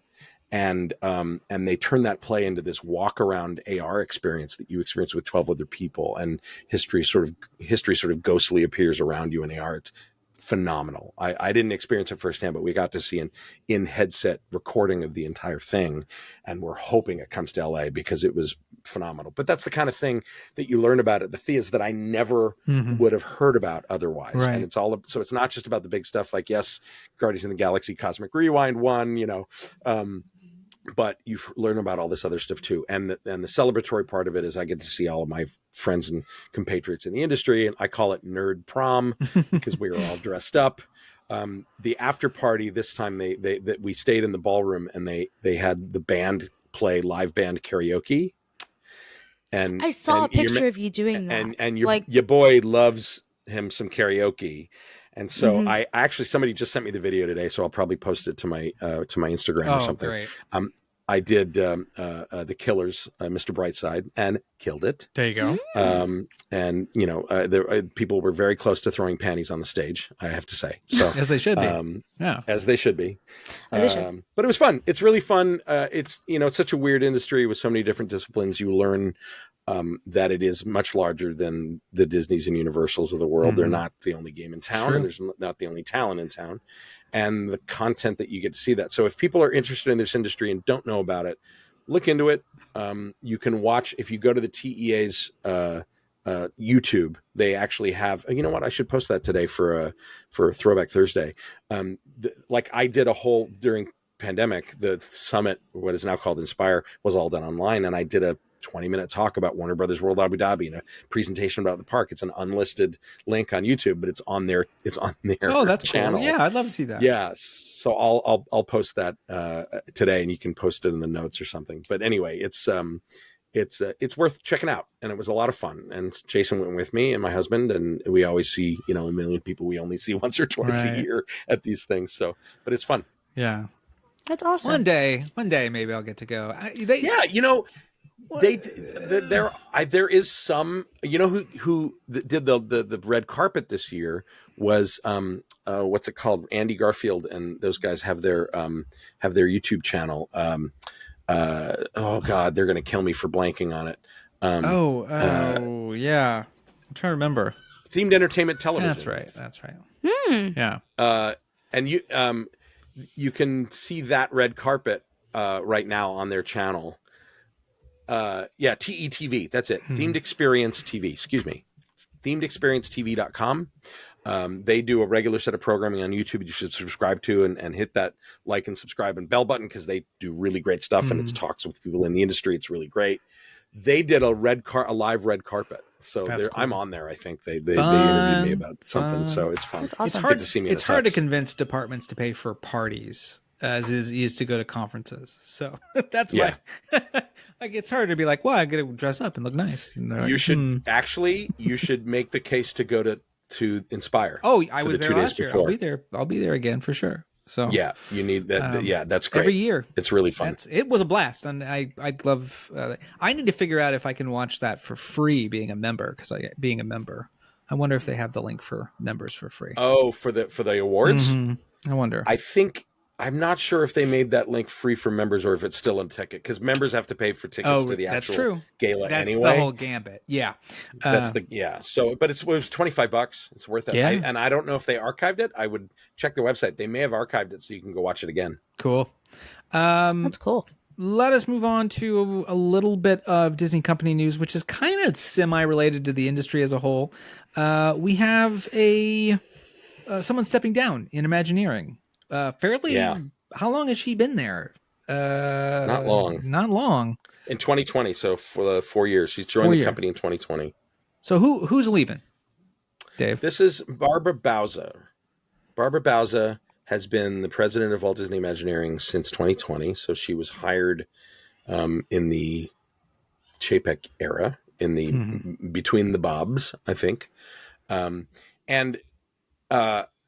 While I've heard nothing but good things about her as a person and as a professional, she was a bit of a controversial hire, because she doesn't come from Imagineering. She comes from Gensler. She comes from a giant architect. We talked about this on the show, and I said I sort of defended her. It's such a short time being there that we talked about. We were talking about it, yeah. And I defended her because I there is value to having that kind of voice at the table. There's an understanding of overall process, because these things are about giant construction, and things that involve architecture. I didn't want to discount her. Sure. I have heard that that not directly from her, but the overall vibe and loss of brain trust because of not only because of the pandemic, they lost so much that how Imagineering works and how the thing is supposed to operate in terms of creative development is fundamentally broken. Well, the fake Florida move really killed a lot of people too. It really killed it. And so I've gotten an earful from a couple of very high profile name Imagineers that you know and love, who have given me an earful about how it's fundamentally broken. They need to get it back because it's been a problem. And their step towards repairing that, I think that I don't think this is throwing her under the bus. No. I think this is an agreement of we need to move on to a different kind of leadership, and I think she probably agrees. She wrote actually a really nice departure on her Instagram. If you look it up, it's a beautiful summary of her kiss goodbye to that department. I don't think this is a good thing for both parties. Oh. I think, sure. And it's very telling who they're bringing in to replace her, which is Bruce Vaughan. So not really. He's already there, Chief Creative Officer Bruce Vaughan. That's kind of the point. Yeah. That right. Yeah. And Bruce Vaughan was with Imagineering for a very long time, but that left for a while. He was with Airbnb for a long time. He was an executive in charge of experiences for Airbnb because they were sort of expanding beyond just stays in people's homes. And then he was with Dreamcraft, which was the big site-based VR company that was done along with Spielberg. They're closing their Century City location here soon, which is too bad because it was great. They were really good. I think the VR business has done what it can do in terms of location-based stuff. Yeah. And so, I forget when he went back, but it wasn't, he had made the circuit of a bunch of other companies, like a lot of us have done, as the themed entertainment industry changes its landscape. But this is a big change, and I hope it's a change towards a more visionary leadership. I think Barbara Bauza probably brought a really solid foundation of development in terms of the function of development, not the end product, right? And the function of where are we putting our piles of money in terms of strategy. I'm sure she brought a lot of that, but that's not what they need right now. And what Universal is doing and will be opening next year is proof of the direction that they are up against. And sort of funded with souls, to be honest. There's, Imagineering got rid of a lot of people and they all found work elsewhere. It's a small industry. So it is a very small industry. You either work with who you have, or you get your hand bit by the dog that you raised. So that's exactly what happened. Yeah. Yes. Yeah, best to her. No bad vibes from us on her. No, all the best. No. Talk about maybe good vibes. I have no idea what people think of D23. We love D23 here because we basically pop on for 3 days and discuss stuff. So it's always fun. It's always a little kind of a special time, though hectic. Yeah. God, I just realized I have to do video this time around. Don't expect anything fancy, people. I can't. Oh my goodness, so much stuff. Oh no. So much work. Okay. Anyway, maybe I'm not as happy about D23 as I thought I was. Dave, what's going on? They finally released some D23 news. Yeah, it's huge because it's beyond just the Anaheim Convention Center. It's now also happening at the Honda Center, which is down the road. That's where the big entertainment showcase is happening and where they're talking about all their shows. And it's also where the experience showcase is happening for the park. So it's like they've offloaded all of the big stuff to a much larger venue, which is great. But I think the prices for the tickets, it's crazy. It's crazy. Yeah, it's crazy. Given that all of this stuff pops online, seconds later, I get it. I get that some people don't get to see, are not as jaded about seeing celebrities in person as I am, but man, I just can't. I'm the wrong person to ask about this because I've thought D23 is a ripoff for the last decade. Yeah. There's no way you can get me to pay to go. But I understand why people like it. I'm not going to yuck people's yum. If you go and you're excited, that's awesome. This is Comic-Con for Disney specific nerds. This is Disney basically saying we're going to make all that money that Comic-Con used to make on our backs and do it ourselves, which is the whole point of D23. That was the business model from the beginning, is why don't we own this stuff? And why don't we own Disneyana? Why don't we combine that with the fact that we need to do some sort of Apple keynote vibe every year anyway? Right. So let's just combine it all and make it one big thing. And, my thing with D23... Is this the... Oh, go ahead. Is this the most number of Disney legends that are going to be sworn in at once? This is one of my favorite segments we do every year. 14 people. I want to talk through these Disney legends. I don't mind reading them. Let me just read them out for you real quick. Our Disney legends for 2024 are in order of the alphabet. Colleen Atwood, who's a costume designer. Angela Bassett. Martha Blanding from Parks and Resorts. Imagineer, I believe. Architect, at least. James L. Brooks of television fame and film fame. James Cameron. Jamie Lee Curtis. Miley Cyrus. Spider-Man co-creator Steve Ditko. Harrison Ford. Mark Henn of animation and of Full House going to MGM Studios fame. He hung out with Joey. Frank Oz, Kelly Ripa, Joe Rohde, and John Williams. And all of this is hosted by Ryan Seacrest. which is really funny. Hey, buddy, it's Ryan Seacrest. Yay. Okay, let's start with the first three. Let's go through these and just talk through them real quick. Colleen Atwood, I don't know her work. I can't comment. Oh, she's a legendary, multiple Oscar award winning. She's huge. I've actually had I've met her. I've had meetings with her. She is. So that's one of them. We talked about this in the chat. You said you've met 3 of these people. He said he I said knows there were 3 3 people on this list that have actually had in-person creative meetings. Colleen with. Atwood's She was one of them. Okay. Yeah, but like, I mean, when you look at, just go to her wiki, for Christ's sake, she's done so many movies. Cool. And has won awards for many of them.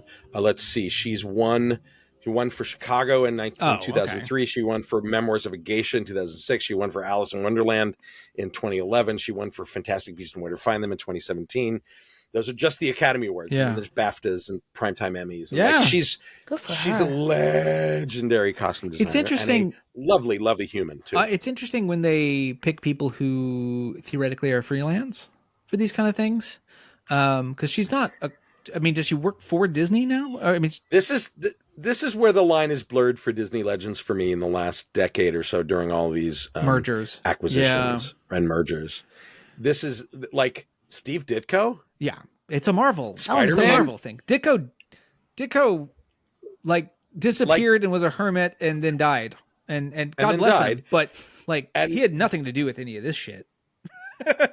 And he had nothing. He had no idea that his stuff would eventually be bought by Disney. Like, to me, that is the one of, there's a lot of this list that I'm like, really? But okay, I'll allow it because they are making product under Disney's name now. Right. That one rubs me the wrong way. Right. That one is like, really? Well, because it's a reach. It's a reach. Angela Bassett, I mean, she won Disney an Academy Award. Fine. I'm never going to say don't give Angela Bassett an award. Like, it's fine. Yeah, of course. Give her everything. Give her everything. Fine. Give her She's doing the voice. She's the narrator for the new Nat Geo show Queens. I don't know if you heard about that, which is all about animals, the females and animal, the wildlife. It's Love pretty that. cool. So fine. Martha Blanding. I don't know her work, but I want to now. She's got a book coming out. Surprise, surprise. She was the first full-time black tour guide at Disneyland in 1971. That's cool.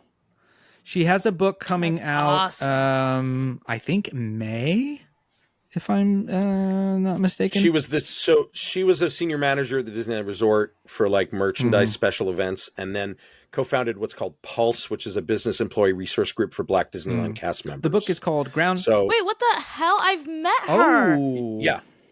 I've met her. I worked in special. I know. Oh my gosh. Now she's putting things together. And the official Disneyana conventions that started up in the 70s, she was one of the people who helped start those, which is the seeds that eventually became D23, frankly. That's so her crazy. book comes out in October. She's the first Black Disney Parks cast member to be honored as a legend. The book is called Groundbreaking Magic: A Black Woman's Journey Through the Happiest Place on Earth. So, yep, sounds great. Definitely, we'll read. And good for her. Yes, absolutely. James L. Brooks. And like James Brooks because of The Simpsons. I mean, I guess it's probably because of The Simpsons. It has to be from The Simpsons. It doesn't make any sense what else it would be. Nothing else that he. Yes, this is another one where I'm like, was really? I'm trying to think who made As Good as It Gets. Was that a Disney Hollywood Pictures or something? TriStar. No, it's TriStar and Sony. They had nothing to do with it. No. I mean, look, I'm never going to be mad at James L. Brooks. He gave me Taxi. Terms of Endearment, As Good as It Gets, Broadcast News, Tracy Ullman Show, like Mary Tyler Moore Show. Mary Tyler Moore, like it's fine. Yes, please give him everything. Taxi. Thank you very much. But this is because they own The Simpsons. Totally, now. 100%. It's the only reason. Let's be honest. That's why he's getting. Yeah, this. and it doesn't. That's one of those things where it's like it doesn't. I understand some of this from a corporate level, but it doesn't feel true. I think is the best way to put it. No, so not like at all. when Mark Henn gets it, I go, "Yep, that makes sense." Yep, Mark Henn has been with Disney for decades and has been a lead voice for animation at Disney for decades. Like, yeah, absolutely. James Cameron, no. Yeah. I mean, look, Jim, no harm, no foul. Like, but Jamie Lee Curtis, even Frank. Yeah, even Frank. Well, Jamie Lee Curtis. I mean, she did Freaky Friday. She was part of the '90s movie. That's one movie. But that's still a stretch. It's a stretch. You can and give it to Tim like, Allen, and I would go for that over Jamie Lee Curtis. Sure. I think he got Frank one. Oz. Like Frank Oz. Frank Oz because of Yoda and the Muppets. And the Muppets. I guess here's the thing, Muppets though. now. He Okay, worked. I'll let that. Frank Oz did. I think. What About Bob falls under Disney. Okay, There's a couple I'll of allow those. it. Frank Oz, you're right. Frank Oz is fine. Harrison Ford. Again, it's because they own Lucasfilm now. I have to just. Can you dream of the scenario where Harrison Ford comes out and is like, "It's really good to be a Disney legend. I'm very excited to be." Very excited. Stoned off of his gourd, most likely. Just I landed doesn't my even wanna plane be in the there. backyard here and just enjoying the studio. It's great. Callista's waiting in the Callista plane. says I gotta go, so. Okay, so yeah, that one's a marketing Miley Cyrus, ploy. sure, 100%, totally good. Sure, Miley Cyrus, 1,000%. Let me put it like Sure. this. Let me put it like this in everyone's heads. Miley Cyrus is the new Kurt Russell when it comes to Disney. Like 100%. 100%. Legend. 100%. Yeah, totally makes sense. Kelly Ripa, fuck off. What are you talking about? I don't even know why she's Why? here. Why is she here? She's had a show on. I mean, I guess, live but, with like, why Regis is and she Kelly, here? Like, then Ryan and Kelly, and then I mean, and then You the know who one with should- the three. Who should be on this list? Lindsay Lohan. Oh, for sure. yeah, totally. For sure. I mean, had she not, she 100%. sort of, I give her a lot of leeway for her screw ups in the last couple of decades because now she's doing all those Netflix films. They're not great, but they're fine. doing And okay. I love her. Yeah. And I loved every movie she made for Disney. She is Like- one surprised Academy Award nomination away from getting the legend status. Like they just need a Right, little like- bit of something to. She's gonna. I hope she finds that movie or something in her near future or limited series on HBO Yeah. where we go. Oh, that's we right. were sleeping on Lindsay Yeah. Lohan, right? Because I've always loved her. The She's original always Freaky been great. Friday, even Herbie Reloaded. I Mean love Girls. those Yeah, movies. Herbie Reloaded. It's great. Mean Girls was in Disney, but she's amazing Yeah. in it. Like, yeah, Totally. but that's Is the Parent Trap Disney? Yeah. Yeah, Yeah. there you go. yeah. It was a remake of a That alone. Disney of a 60s, 70s. Let's Disney get together. movie. Yeah. Why do I know that song? What a loser. John Williams. I mean, here's the thing. John Williams is he's gonna die in like 6 months because he's so give old. it to him. Sure, And, you're right. And You're right. here's the thing. It's a shock that they've not given him an honorary Oscar yet. That's probably next year. Like, he's going to get hit, and he deserves every single one of them because he's frickin' Mozart. And I'm not even kidding about that. Like, He is. he truly 100%. is. And He is. and so I'm for that. Joe Rohde, of course, 100%, no doubt. Yeah. No question. I'm surprised he hasn't gone in already. Yeah. Well, I heard something about him might be consulting Disney on some stuff. I don't know if that's real or not, but they might be they might be playing nice with Joe, which would be smart. But you know, They better. yeah. No, I'd rather have him on. I mean, maybe he's getting a little bored trying to figure out spaceships for Virgin. I would not be surprised if they, because he's not the Imagineer I got an earful from, but one of his caliber was. So, Yeah. who will not go I back. know It's just I'm pissed, having but some good insight on Disney when Dave gets a little flummoxed and he's like, how am I going to say anything? I can't look at the camera the way I'm supposed to look at the camera. I can't. So take that as you will. Take that as you will. Anyway, those are the legends. Cool. Fine. Sounds good. Again, if I don't get to see Harrison Ford on stage being like, it's really great to be here, then I don't care. I really need to see. To be honest, though, the last couple years, like especially the last indie movie, he's come out and been kind of like sweet and given like kind of teary speeches and like I think the man's feeling his mortality, so maybe he's a little happier about being around. It's good. Let's talk about cool things coming out movie wise. The first trailer for Star Wars: The Acolyte has been released. Yeah, I saw you threw this a little shade on Twitter. I did. So for those who don't know, this is a Star Wars show based in the High Republic. It's super early. It is. Yeah, this is like thousands of years before the Star Wars we know. The thing at the front is going to say an even longer time ago in a galaxy far away because it's supposed to be. a long. So, but yeah, Jedi are like much more like about and stuff. I thought, so for those who know about the volume is their digital set where they can kind of put whatever, and they've utilized it on Mandalorian and Boba Fett, and that's why those shows look bad. And they're just poorly lit. I don't like it. It's all flat and not very dynamic and interesting. Whereas when you watch Andor, you go, oh, I see the difference. I thought I said, this looks cool, but it feels like it's filmed on the volume. And then someone commented, but here's the thing. Someone commented and said it was not filmed on the volume at all. And I went, so it just looks bad. So, oh God, I didn't watch the trailer until I had read your shade. And so I watched it through a very critical lens. And I did not see what you saw. I was gonna say I liked it, and I'm like a Star Wars. I'm a show hater on here. I will watch it. I have no doubt. I just the poster. It looks the poster. cool. First of all, the poster made me squeal like a blood smear where there should be a lightsaber. Yeah. That's great, Yeah. right? Come on. And then, but there's one moment that I unintentionally laughed at, and it's early in the trailer, and it's when there's the group of Padawans, and a voice says, "Close your eyes." And one of the aliens is this fish-eyed, bug-eyed thing that has no eyelids. He's like, I was like, look, poor thing. My thing is if you're going to make Carrie Ann Moss a Jedi, like if Trinity's going to be a Jedi, like I want to see her. And what I get is just kind of this mushy. Everything just kind of looks a little mushy.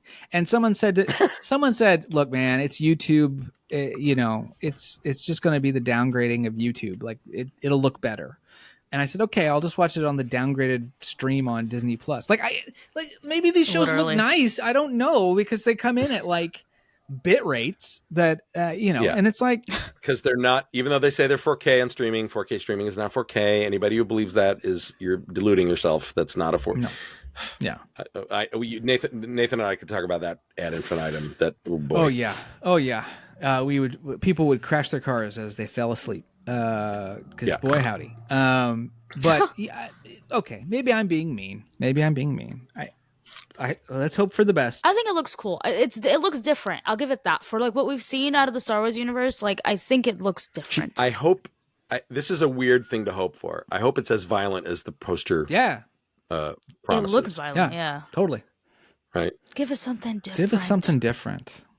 I loved Andor. I'm looking forward to this. So let's talk about something that is actually bloody. We know it's going to be bloody, and that's the trailer for Alien Romulus, which looks incredible. It looks good. The new Alien movie takes place between Alien and Aliens. Oh, is that where? Because I was wondering where it was. So that's why the aesthetics feel that the aesthetics look like the second movie a little pop, bit. 80s like analog style. Yeah. Well, in the second, and what happened in the time that Ripley was asleep I just watched it. Oh yeah, the time between the first and between Alien and Aliens when Ripley is in hypersleep is when the mass colonization started to happen. So it totally makes sense because this plot is a bunch of colonists coming to a space station. The director was interested, if I remember correctly, there's some cut scenes in Aliens of these kids running around this new colony. And he liked the idea of seeing, okay, what if those kids were a little older, like what would their relationship be if they were new colonists and dealing with this kind of stuff? And this is it's teen 20 something. Yeah, it seems to be 20 something. And interesting. Fede Alvarez. First of all, Fede Alvarez can make a fucking horror. Yeah, movie. he's the director. Yeah. Don't Breathe and the Evil Dead remake are fucking great. Yeah. So. I went in with high expectations, and this trailer did not disappoint. No, I'm very, very happy. And I've already seen stuff that I've never seen before, like lots of face huggers coming out of somebody's mouth. Out of someone's mouth. That's the part that grosses me out. Blood in a sleeping chamber, like sleep pod. Yeah. And the cast is like, I know none of these people. I love it. So all of them can die, and I don't care. That's what's great. That's what's so great is like they're not because you don't like. It's easy now in a horror movie to go, oh, they're the big star. They're going to be the final girl, whatever. I don't know. in this one. Right. Who knows? We need fresh faces. Yes. Yeah, this is good. And and it's produced by Ridley Scott and Walter Hill is one of the producers. For Christ's sakes. I mean, the fact that they got Walter Hill back, and then the script is dragged him out of retirement. Probably just to get his name on there. But I hope he had some, like, Walter Hill's amazing. Yeah, God bless him. I hope he had. God bless him. Yeah, he's the director of a couple of my favorite movies. Yeah, he's great. I have no issue with him. It's exciting. I was going to say something about the trailer, or not the trailer. The who wrote it? Fede Alvarez wrote it with Dan O'Bannon and Ray Segaris. I'm just seeing what else they've done. Dan O'Bannon, it's probably just based on his material because he wrote Alien and Aliens. Yeah, I don't think he co-wrote it, but it's based on his characters. No, he died in 2009, so I don't think he had anything to do with it. No. But yeah, I mean, these guys have a history of working together, and they did Don't Breathe together, and I have no issue with any of this. Like, I can't wait. What this reminds me of, honestly, is Prey. It reminds me of Fox was smart and said, let's give a very good director who can do something, and also cheaper director who can do something with single set, basically. Like this is in a couple of sound stages, like the first movie. Yeah, there's no big outdoor stuff like Prometheus or what was the last one? I didn't love it. That's why I don't remember it. I didn't love it. Alien. Jeez.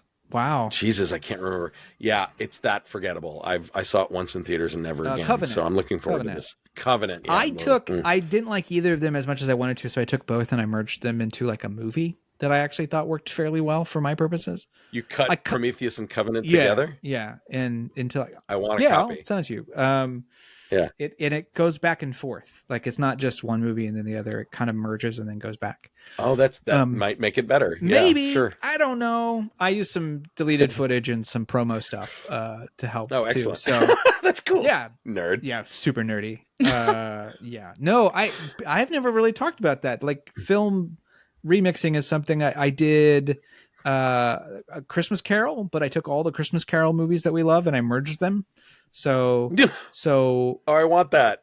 There'll be one where, like, because it's all the same script basically, and so the one from the 20s or the 30s will start the question and then it'll be answered by like Muppets, or like it goes back and forth because it's all the same thing.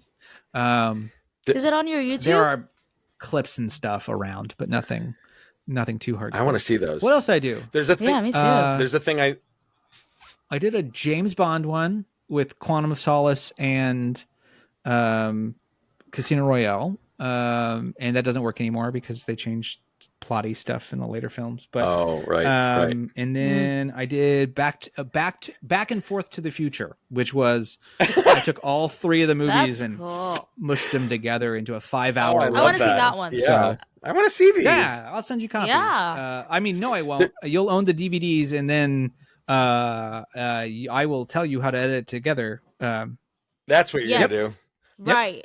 There's a weird thing that a friend of a friend made pirating. that I'm gonna have to send to you. That this is in the days before AI or any audio analysis. He took all of the Wizard of Oz and he cut all the He cut the movie into alphabetical order. Cool. Every word spoken in stuff like the Wizard of Oz in alphabetical order. So it's this weird, trippy jump cut.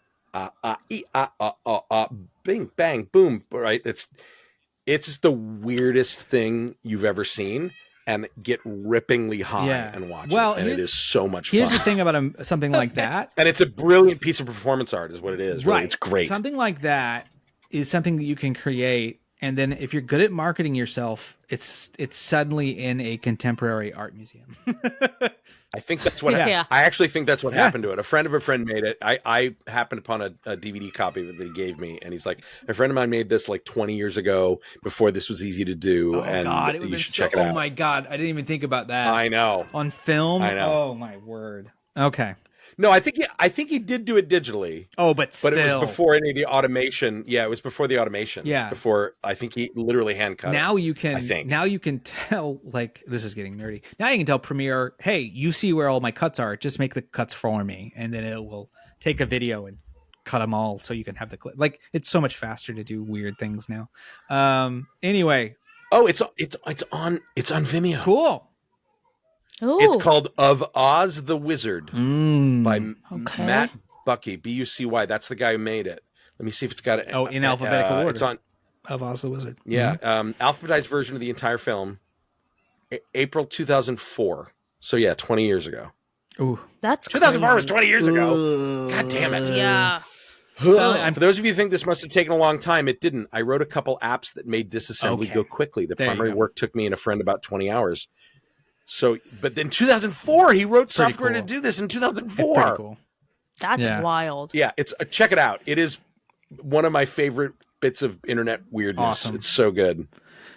It's so crazy that it's an hour and 40 Oh yeah, minutes. you cut stuff and makes things even. Of Oz the Wizard. Of Oz the Wizard. Is what to That's search so for. insane. So anyway, that ends the news portion of tonight. But we have a massive Beware Our Guest. Okay, let's go ahead and hit Beware Our Guests. We have so many to go through today. And Oh we're going to my start with this goodness. one, which is one of my favorite photos I've ever seen from Disney. So this is from a tweet, and it says, this is from Diz Chris on Twitter. And, there's sometimes like people could say this without the picture, and I wouldn't believe them. But there's a picture, and I'm, of course, showing it to you right now. If you're watching the YouTube version. Someone spread some ashes on Rise of the Resistance at Disneyland last night, according to Reddit. Don't do this, folks. And there is just a dead person smeared all over. And I mean That's traumatic. all over. Can we just also service announcement here? People, do not do No. this. First of all, it is a federal offense. Yeah, that's wild. I never thought about that. You will go to jail, no question, if you are caught and fined. What is the Like, stipulations? This is a federal because expense. I know you can do it in oceans and stuff, right? Or do you need permits for that kind of stuff? Private property. Oh, No, interesting. private property. I think the ocean, it doesn't matter, but International law, the law of the sea. yeah. No, I honestly don't know. I would assume if you go out on a boat and dump it out, nobody's What are going they to gonna care, do? but because you're fish food. But any kind of private property like this, it is a federal offense, and because it's human remains, it takes a long time to clean up, and it is not just sweeping it up, No. right? And I'm even talking about you can't even dump it into the water at the Rivers of America at Disneyland or Walt Disney World. No. That's still a federal Yeah. offense because it's still private property. So don't do it. Yeah. Don't do it. Like, And then they got to call the Ghostbusters in. at least like bake it into a loaf of bread and feed it to the ducks. Yeah. Like maybe that. 'cause Oh, then that's you're crazy. That's insane. No, but that's the. I mean, that's. I think I just gave someone an idea. I mean, that's But- better, to be honest. It's less It's messy. better. It's less messy. It's less messy, sure.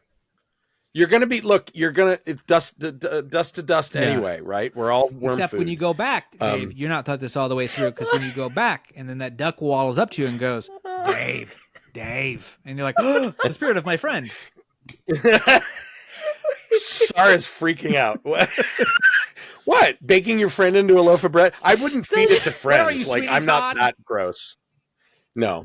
Because there was this episode on Criminal Minds, and Fair there was enough. this guy who was a cannibal, and he would like take people and like murder them, and then he had this episode where they were trying to figure out where did he put the remains, and then turns out it was at a church soup event, Ooh. and he had like Ah. you know what I mean? Yes. I mean, first of all, nobody Weird. has the oven capacity to actually burn somebody into dust. That's Oh, not like possible. take the ashes and do I'm that. talking Yeah. ashes. I'm not saying dismember I your know. friends. No, I know, but that's where my mind went. Oh, And that's why I God. was just like, Time, oh just my throw them god. in. Yeah. Sorry. I mean, Jeez. there's a service now. There's one that like plants a tree and uses your That's ashes. what I want to do. Yeah. There's one that actually will like it compacts you and it goes up in a next rocket somehow Yep. in some. There's ones where you can privatized become a space. diamond. Yeah, You it's can one be where put you into a become diamond. vinyl record. I always thought that was fun. Yeah, that's Oh, that's actually kind of cool. cool. I like thought I that. would get Yeah. I Claire like de that. Lune. I love Claire de Lune.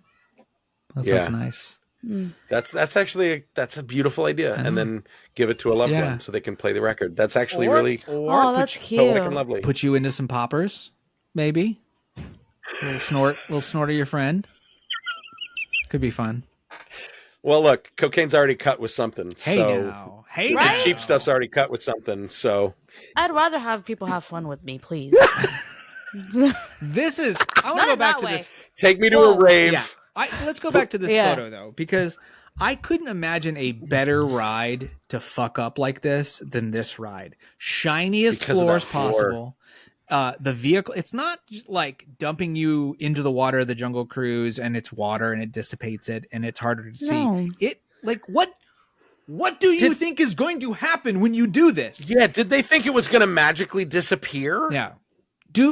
I'm sure they got caught. They had They to. better have. Yeah. It's They crazy. better have.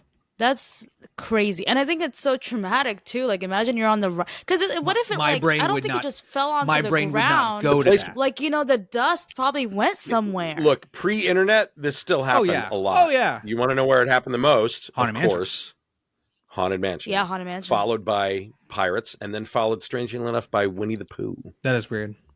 When after that opened, I guess. That is weird. Yeah, it's supposedly haunted by the ghost of an old lady whose ashes were dumped there. That's the cast story.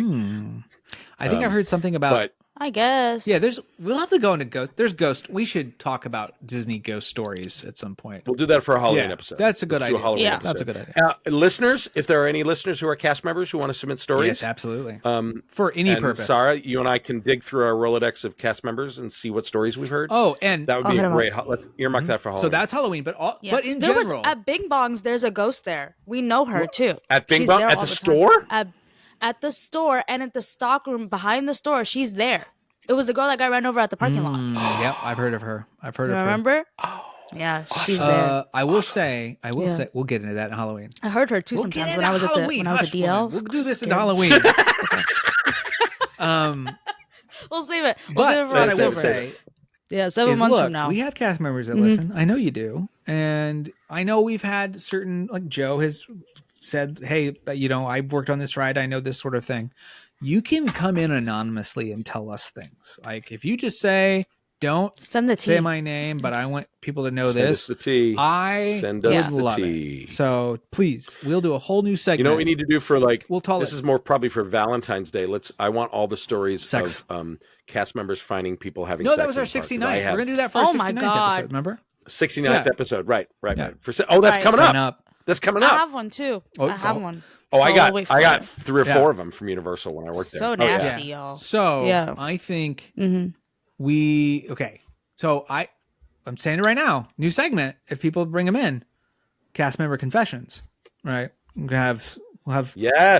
That would be New so segment. much Segment. fun. New segment. cast member confessions. And I know there's a bunch of I shit know. that goes on with the cast members. So start spilling. Tell us what's Tell going on. tell you your can send rat us anonymously. priests what has happened. Yes. Okay. So Who's fucking Please, who? always. What's going on? Let us know. give us the tea. tea. Let's go to the next one. Man charged with robbery, a 3rd-degree felony, for stealing Mickey Mouse ears off a guest's head. Think that one through. Y'all, they're $25.99. Where have you Let's been? be for real. $25.99. I wish. I think it's 30 now. The ears, just the Yeah. cap? Oh, It that is is the cheap one, I $25.99. suppose. That's true. Yeah, Mark just the cap. Robinson, 54, of Illinois, was charged with robbery. This is from Walt Disney World News today. 3rd-degree felony after he was accused of yanking off a Mickey Mouse ears hat from a stranger's head at Magic Kingdom. He said it was a mix-up. He thought the woman was wearing the same pair of ears his daughter left behind on the ride earlier that night. First of all, everyone's wearing those ears. They're this. Her and thousands of guests, dude. Let's like, back be up. so serious. Let's back up here. Mark, Mr. Robinson, Mark. if you're listening, Hey, Mr. do not touch Yeah. people in public if you do not know Well, them. he said he thought like, he did. come on. Oh no, you're right. It's not that he thought it was his daughter. No. It's he thought that was No. his daughter's. Yeah, that's no. People. It was a 36-year-old woman This that is- he snatched she the could- ears off. I mean, of. she could. In addition to the theft, she can. That's assault. That's That's assault. assault. Like, that's totally assault. Yeah. God, Like, people. dude. To you, Mr. Robinson, keep your hands to yourself on this theme park. All right. The victim was a This next one is we'll worse. get there. The victim was a 36-year-old woman Yeah. named Susanna from Milwaukee, Wisconsin. Oh, hey there. Why'd you take my ears, huh? She exited the attraction. Oh, gosh. Oh gosh. Oh, Oh gosh. gosh, that man Oh, came out of gosh. nowhere and he stole my ears. Oh golly, oh darn. Can you believe it? Jeez Louise, it took my ears. Okay, so I'm sorry, Wisconsin. She exited the attraction. We love Fargo. That's technically North Dakota, but yeah. It's also. So she was on it with her husband and child when Robinson began yelling at her from behind in the park. She ignored him because she didn't realize he was trying to get her attention. That makes sense.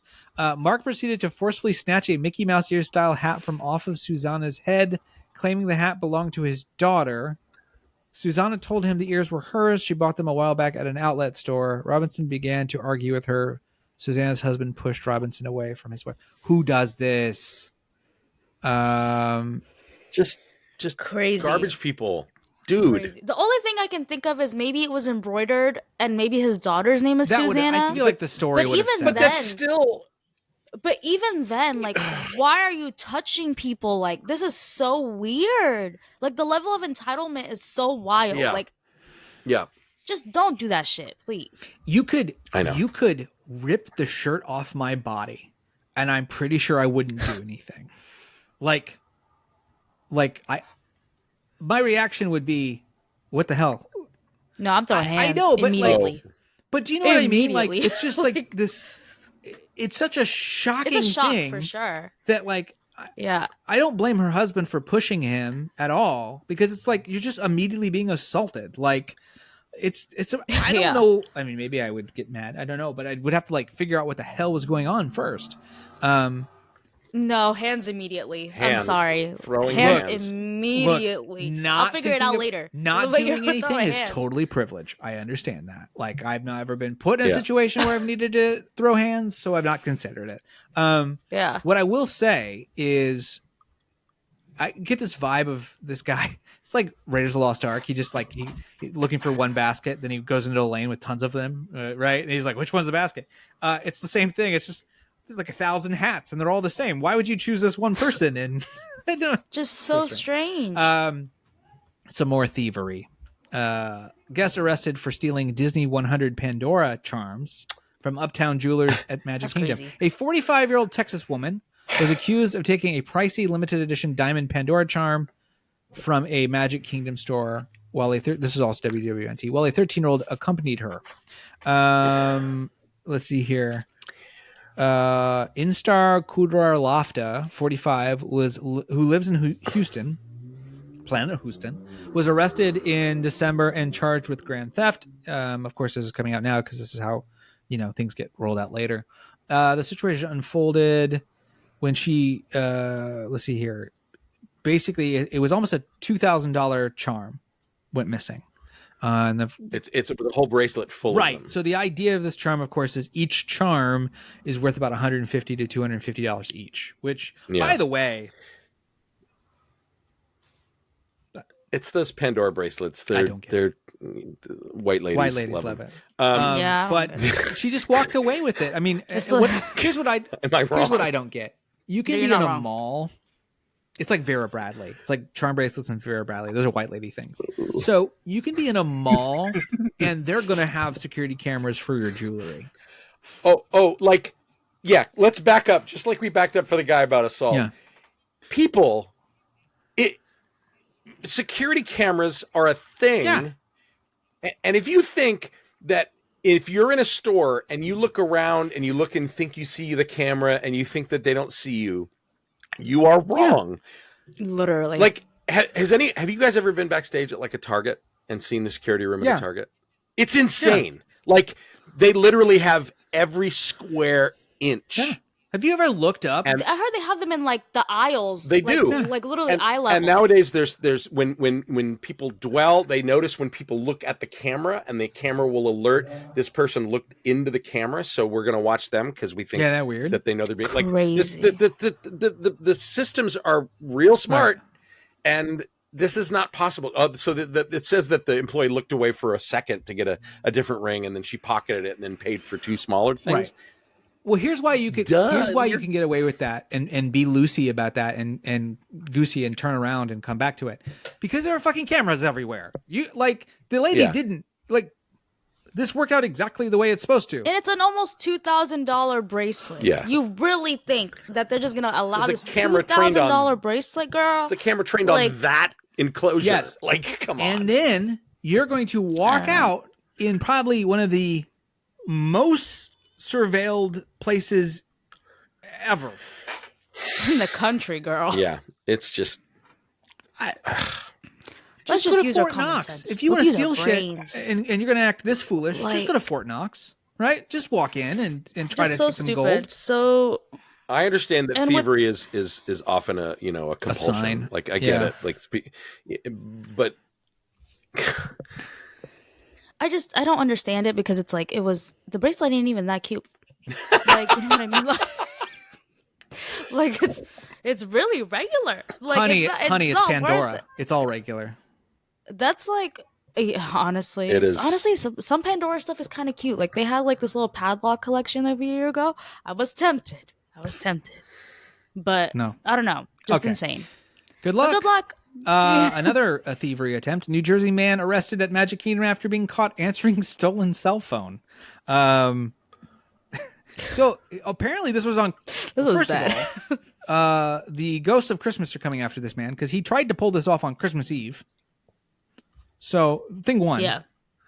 on Christmas, Jonathan Javier Guevara Larina, 33 of North Plainfield, New Jersey, another Jersey, always New Jersey, Jersey. was arrested and charged with grand theft and petite theft. I didn't even know they called it petite theft. I didn't know there was theft. a petite theft. Oh, That's cute. Thank you. Just a little thieving. It's petite. Just a little petite. I didn't even know that was I mean, a thing. Grand P- theft, P- petite I theft. guess so. PTIT, right? That would be petite. Petite. Petite. Petite. Un petit theft. Oh, cute. Let's see here. A teenager realized his cell phone was missing from his backpack while the fireworks exploded in the night. The teenager called his number from another phone to find his cell. Makes sense. We all do that. Or look at the Find app, I suppose. It rang from the other guy's pocket. He apologized and gave the phone back to the teenager, saying he didn't know it was his, according to the county sheriffs. Nearby, a Davenport woman and her sister from Connecticut watched what was happening and got involved. And they right there, Davenport woman, which means local. So they're like, hey, you're not gonna ruin my vacation. I'm gonna get involved. I've been there. I've seen this happen. Yeah. And then they realized they too were victims of a theft. Connecticut woman discovered her fake Michael Kors wallet They didn't That's have to real say funny. that. Yeah, They didn't have to containing include that Just say part. 1700 was Just say missing. wallet. They apparently did their own detective work. The family confronted Guevara, who again had the wallet. Oops, I got it. Oops.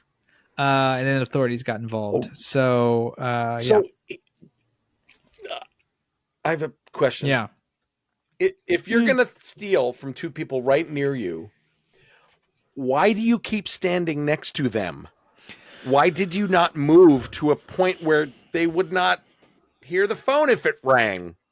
And it was during the fireworks, so Like, maybe just that's why go he didn't somewhere else. Walk out of the park at that point.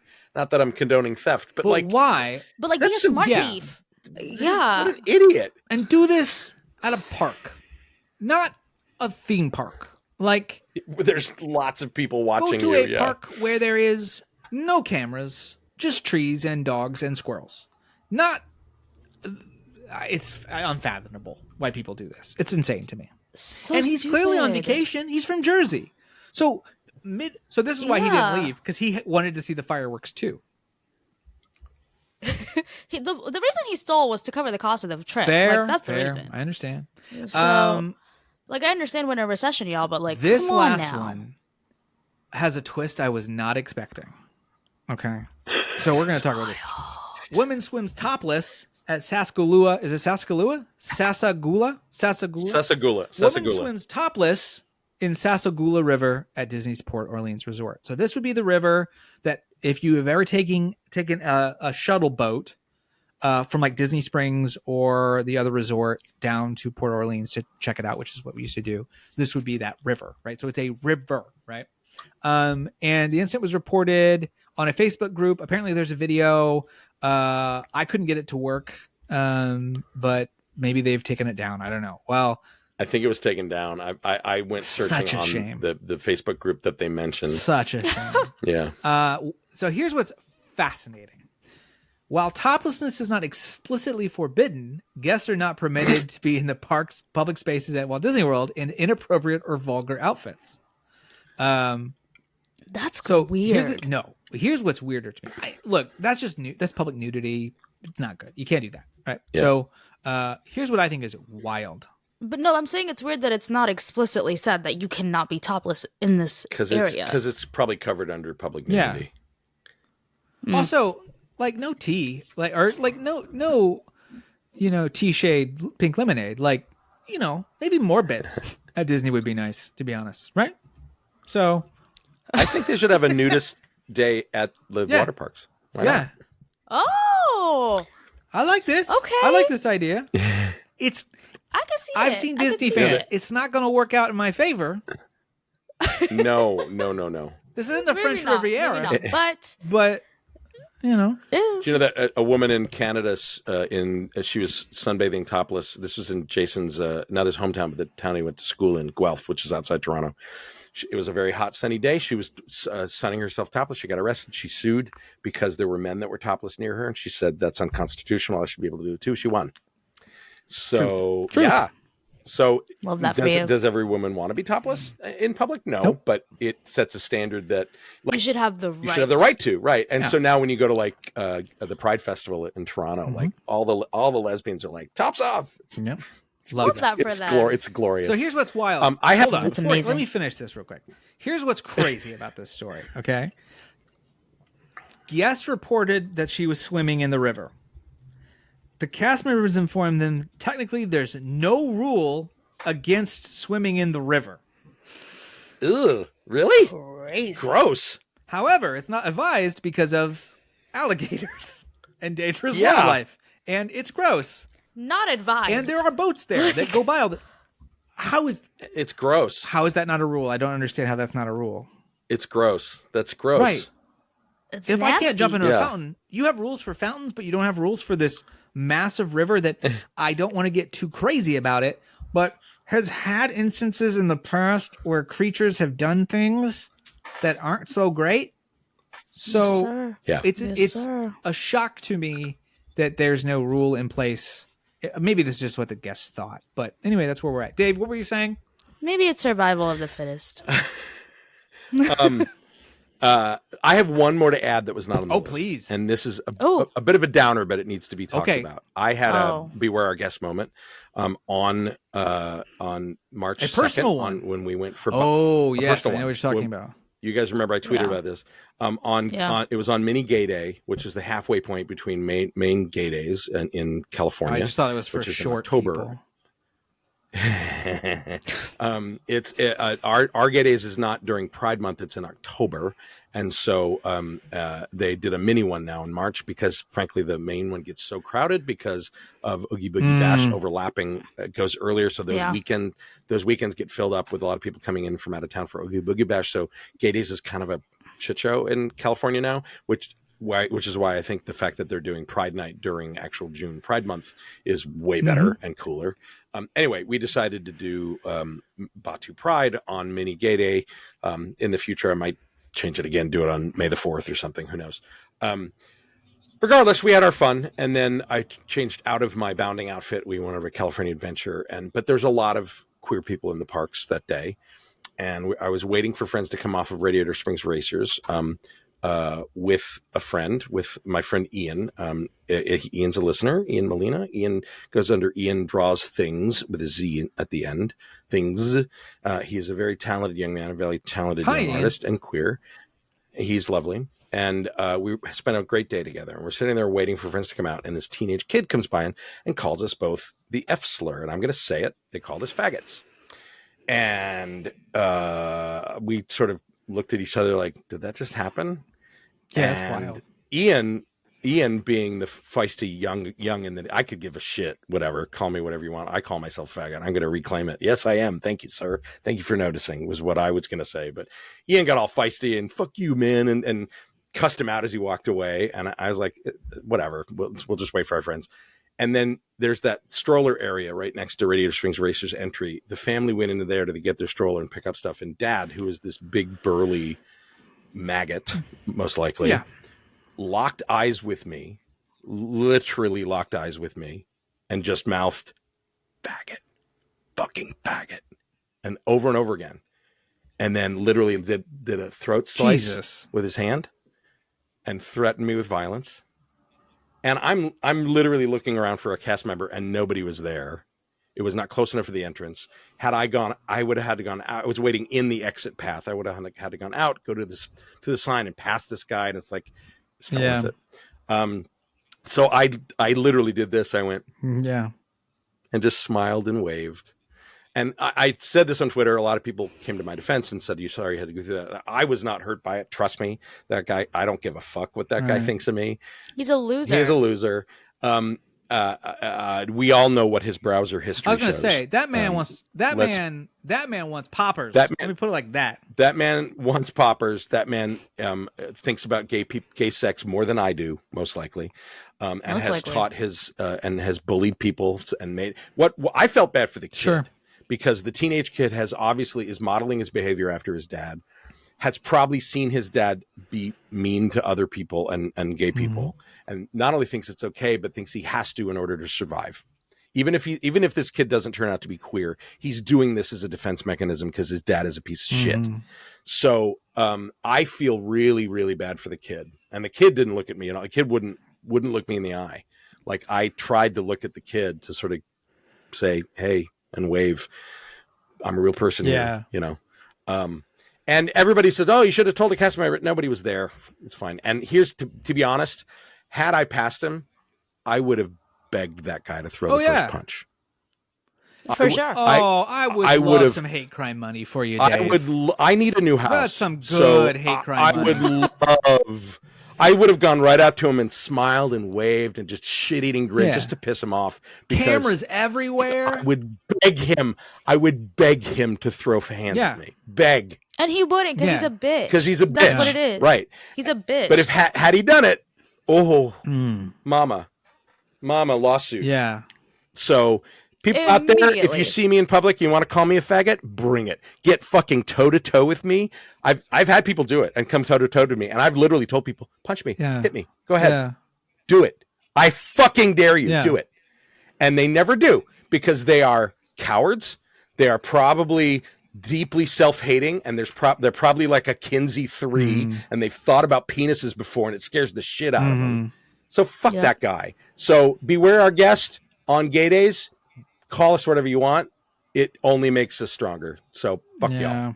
That sucks. And to his credit, Ian, I got to say, Ian, if you're listening, you are a badass. And he immediately jumped into defense mode and started just cursing out this kid. It was so fun to watch. That's what people need, though. I was very proud of him. I was very proud of him. Yeah. That's amazing. Good job, Ian. Good job, More people Ian. need to be told that they're pieces of shit. Yeah. So good job. I'm always reminded of when Mandy Patinkin sings "They've Got to Be Carefully Taught," which is such a good song, and he does such a good rendition because it's true, right? Like people only turn out this way because we don't want to be this hate filled. It's something happens, and you learn to hate yourself, and it's so sad. I hope that kid, leaves home, meets other people, see how the world works, totally, and forges his own opinions of things. Because if you're listening, kid, that your dad's a piece of shit. And he probably knows, a much bigger world out there. knows that deep down. Sadly, deep down. Yep, absolutely. I'm sure that his dad's called him that. To be honest, Oh,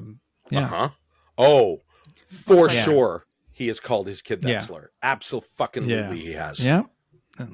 You better not be no faggot. We know that's come out of his mouth. Yeah.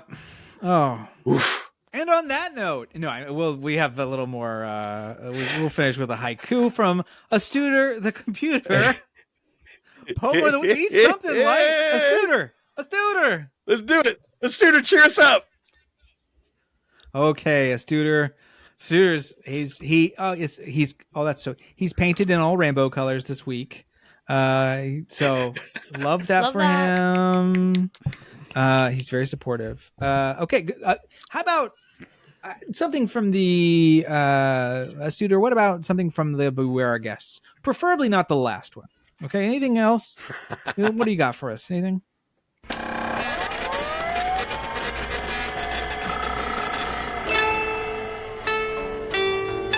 river's gentle flow. Topless swimmer breaches peace. Disney's rules in tow.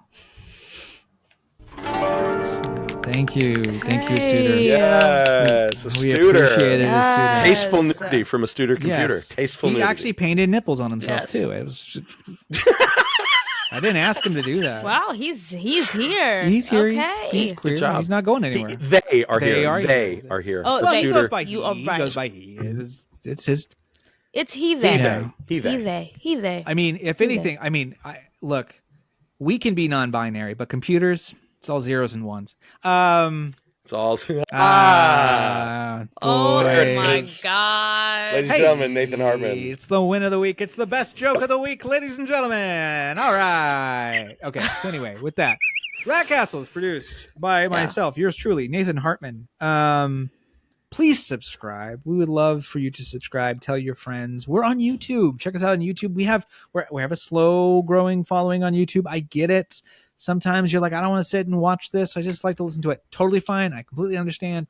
We are going to have certain segments that might be a little more visual forward. Those we will, of course, have on YouTube and we'll mention so you can catch those on there as well. We have our social medias. We're doing clips from social media as well. It's been fun. So leave questions, buy merch, find all our links at ratcastlepod.com. Send us the Send tea. us the D. Send We us want all to do the cast tea. member confessions. All right. And it can be anonymous. You don't have to put your name to it. I recommend you don't.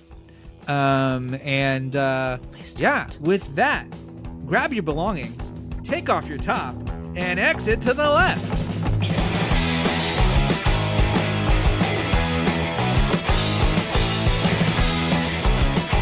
Will you stop this foolishness? What foolishness would you like to see? Will you get out of here?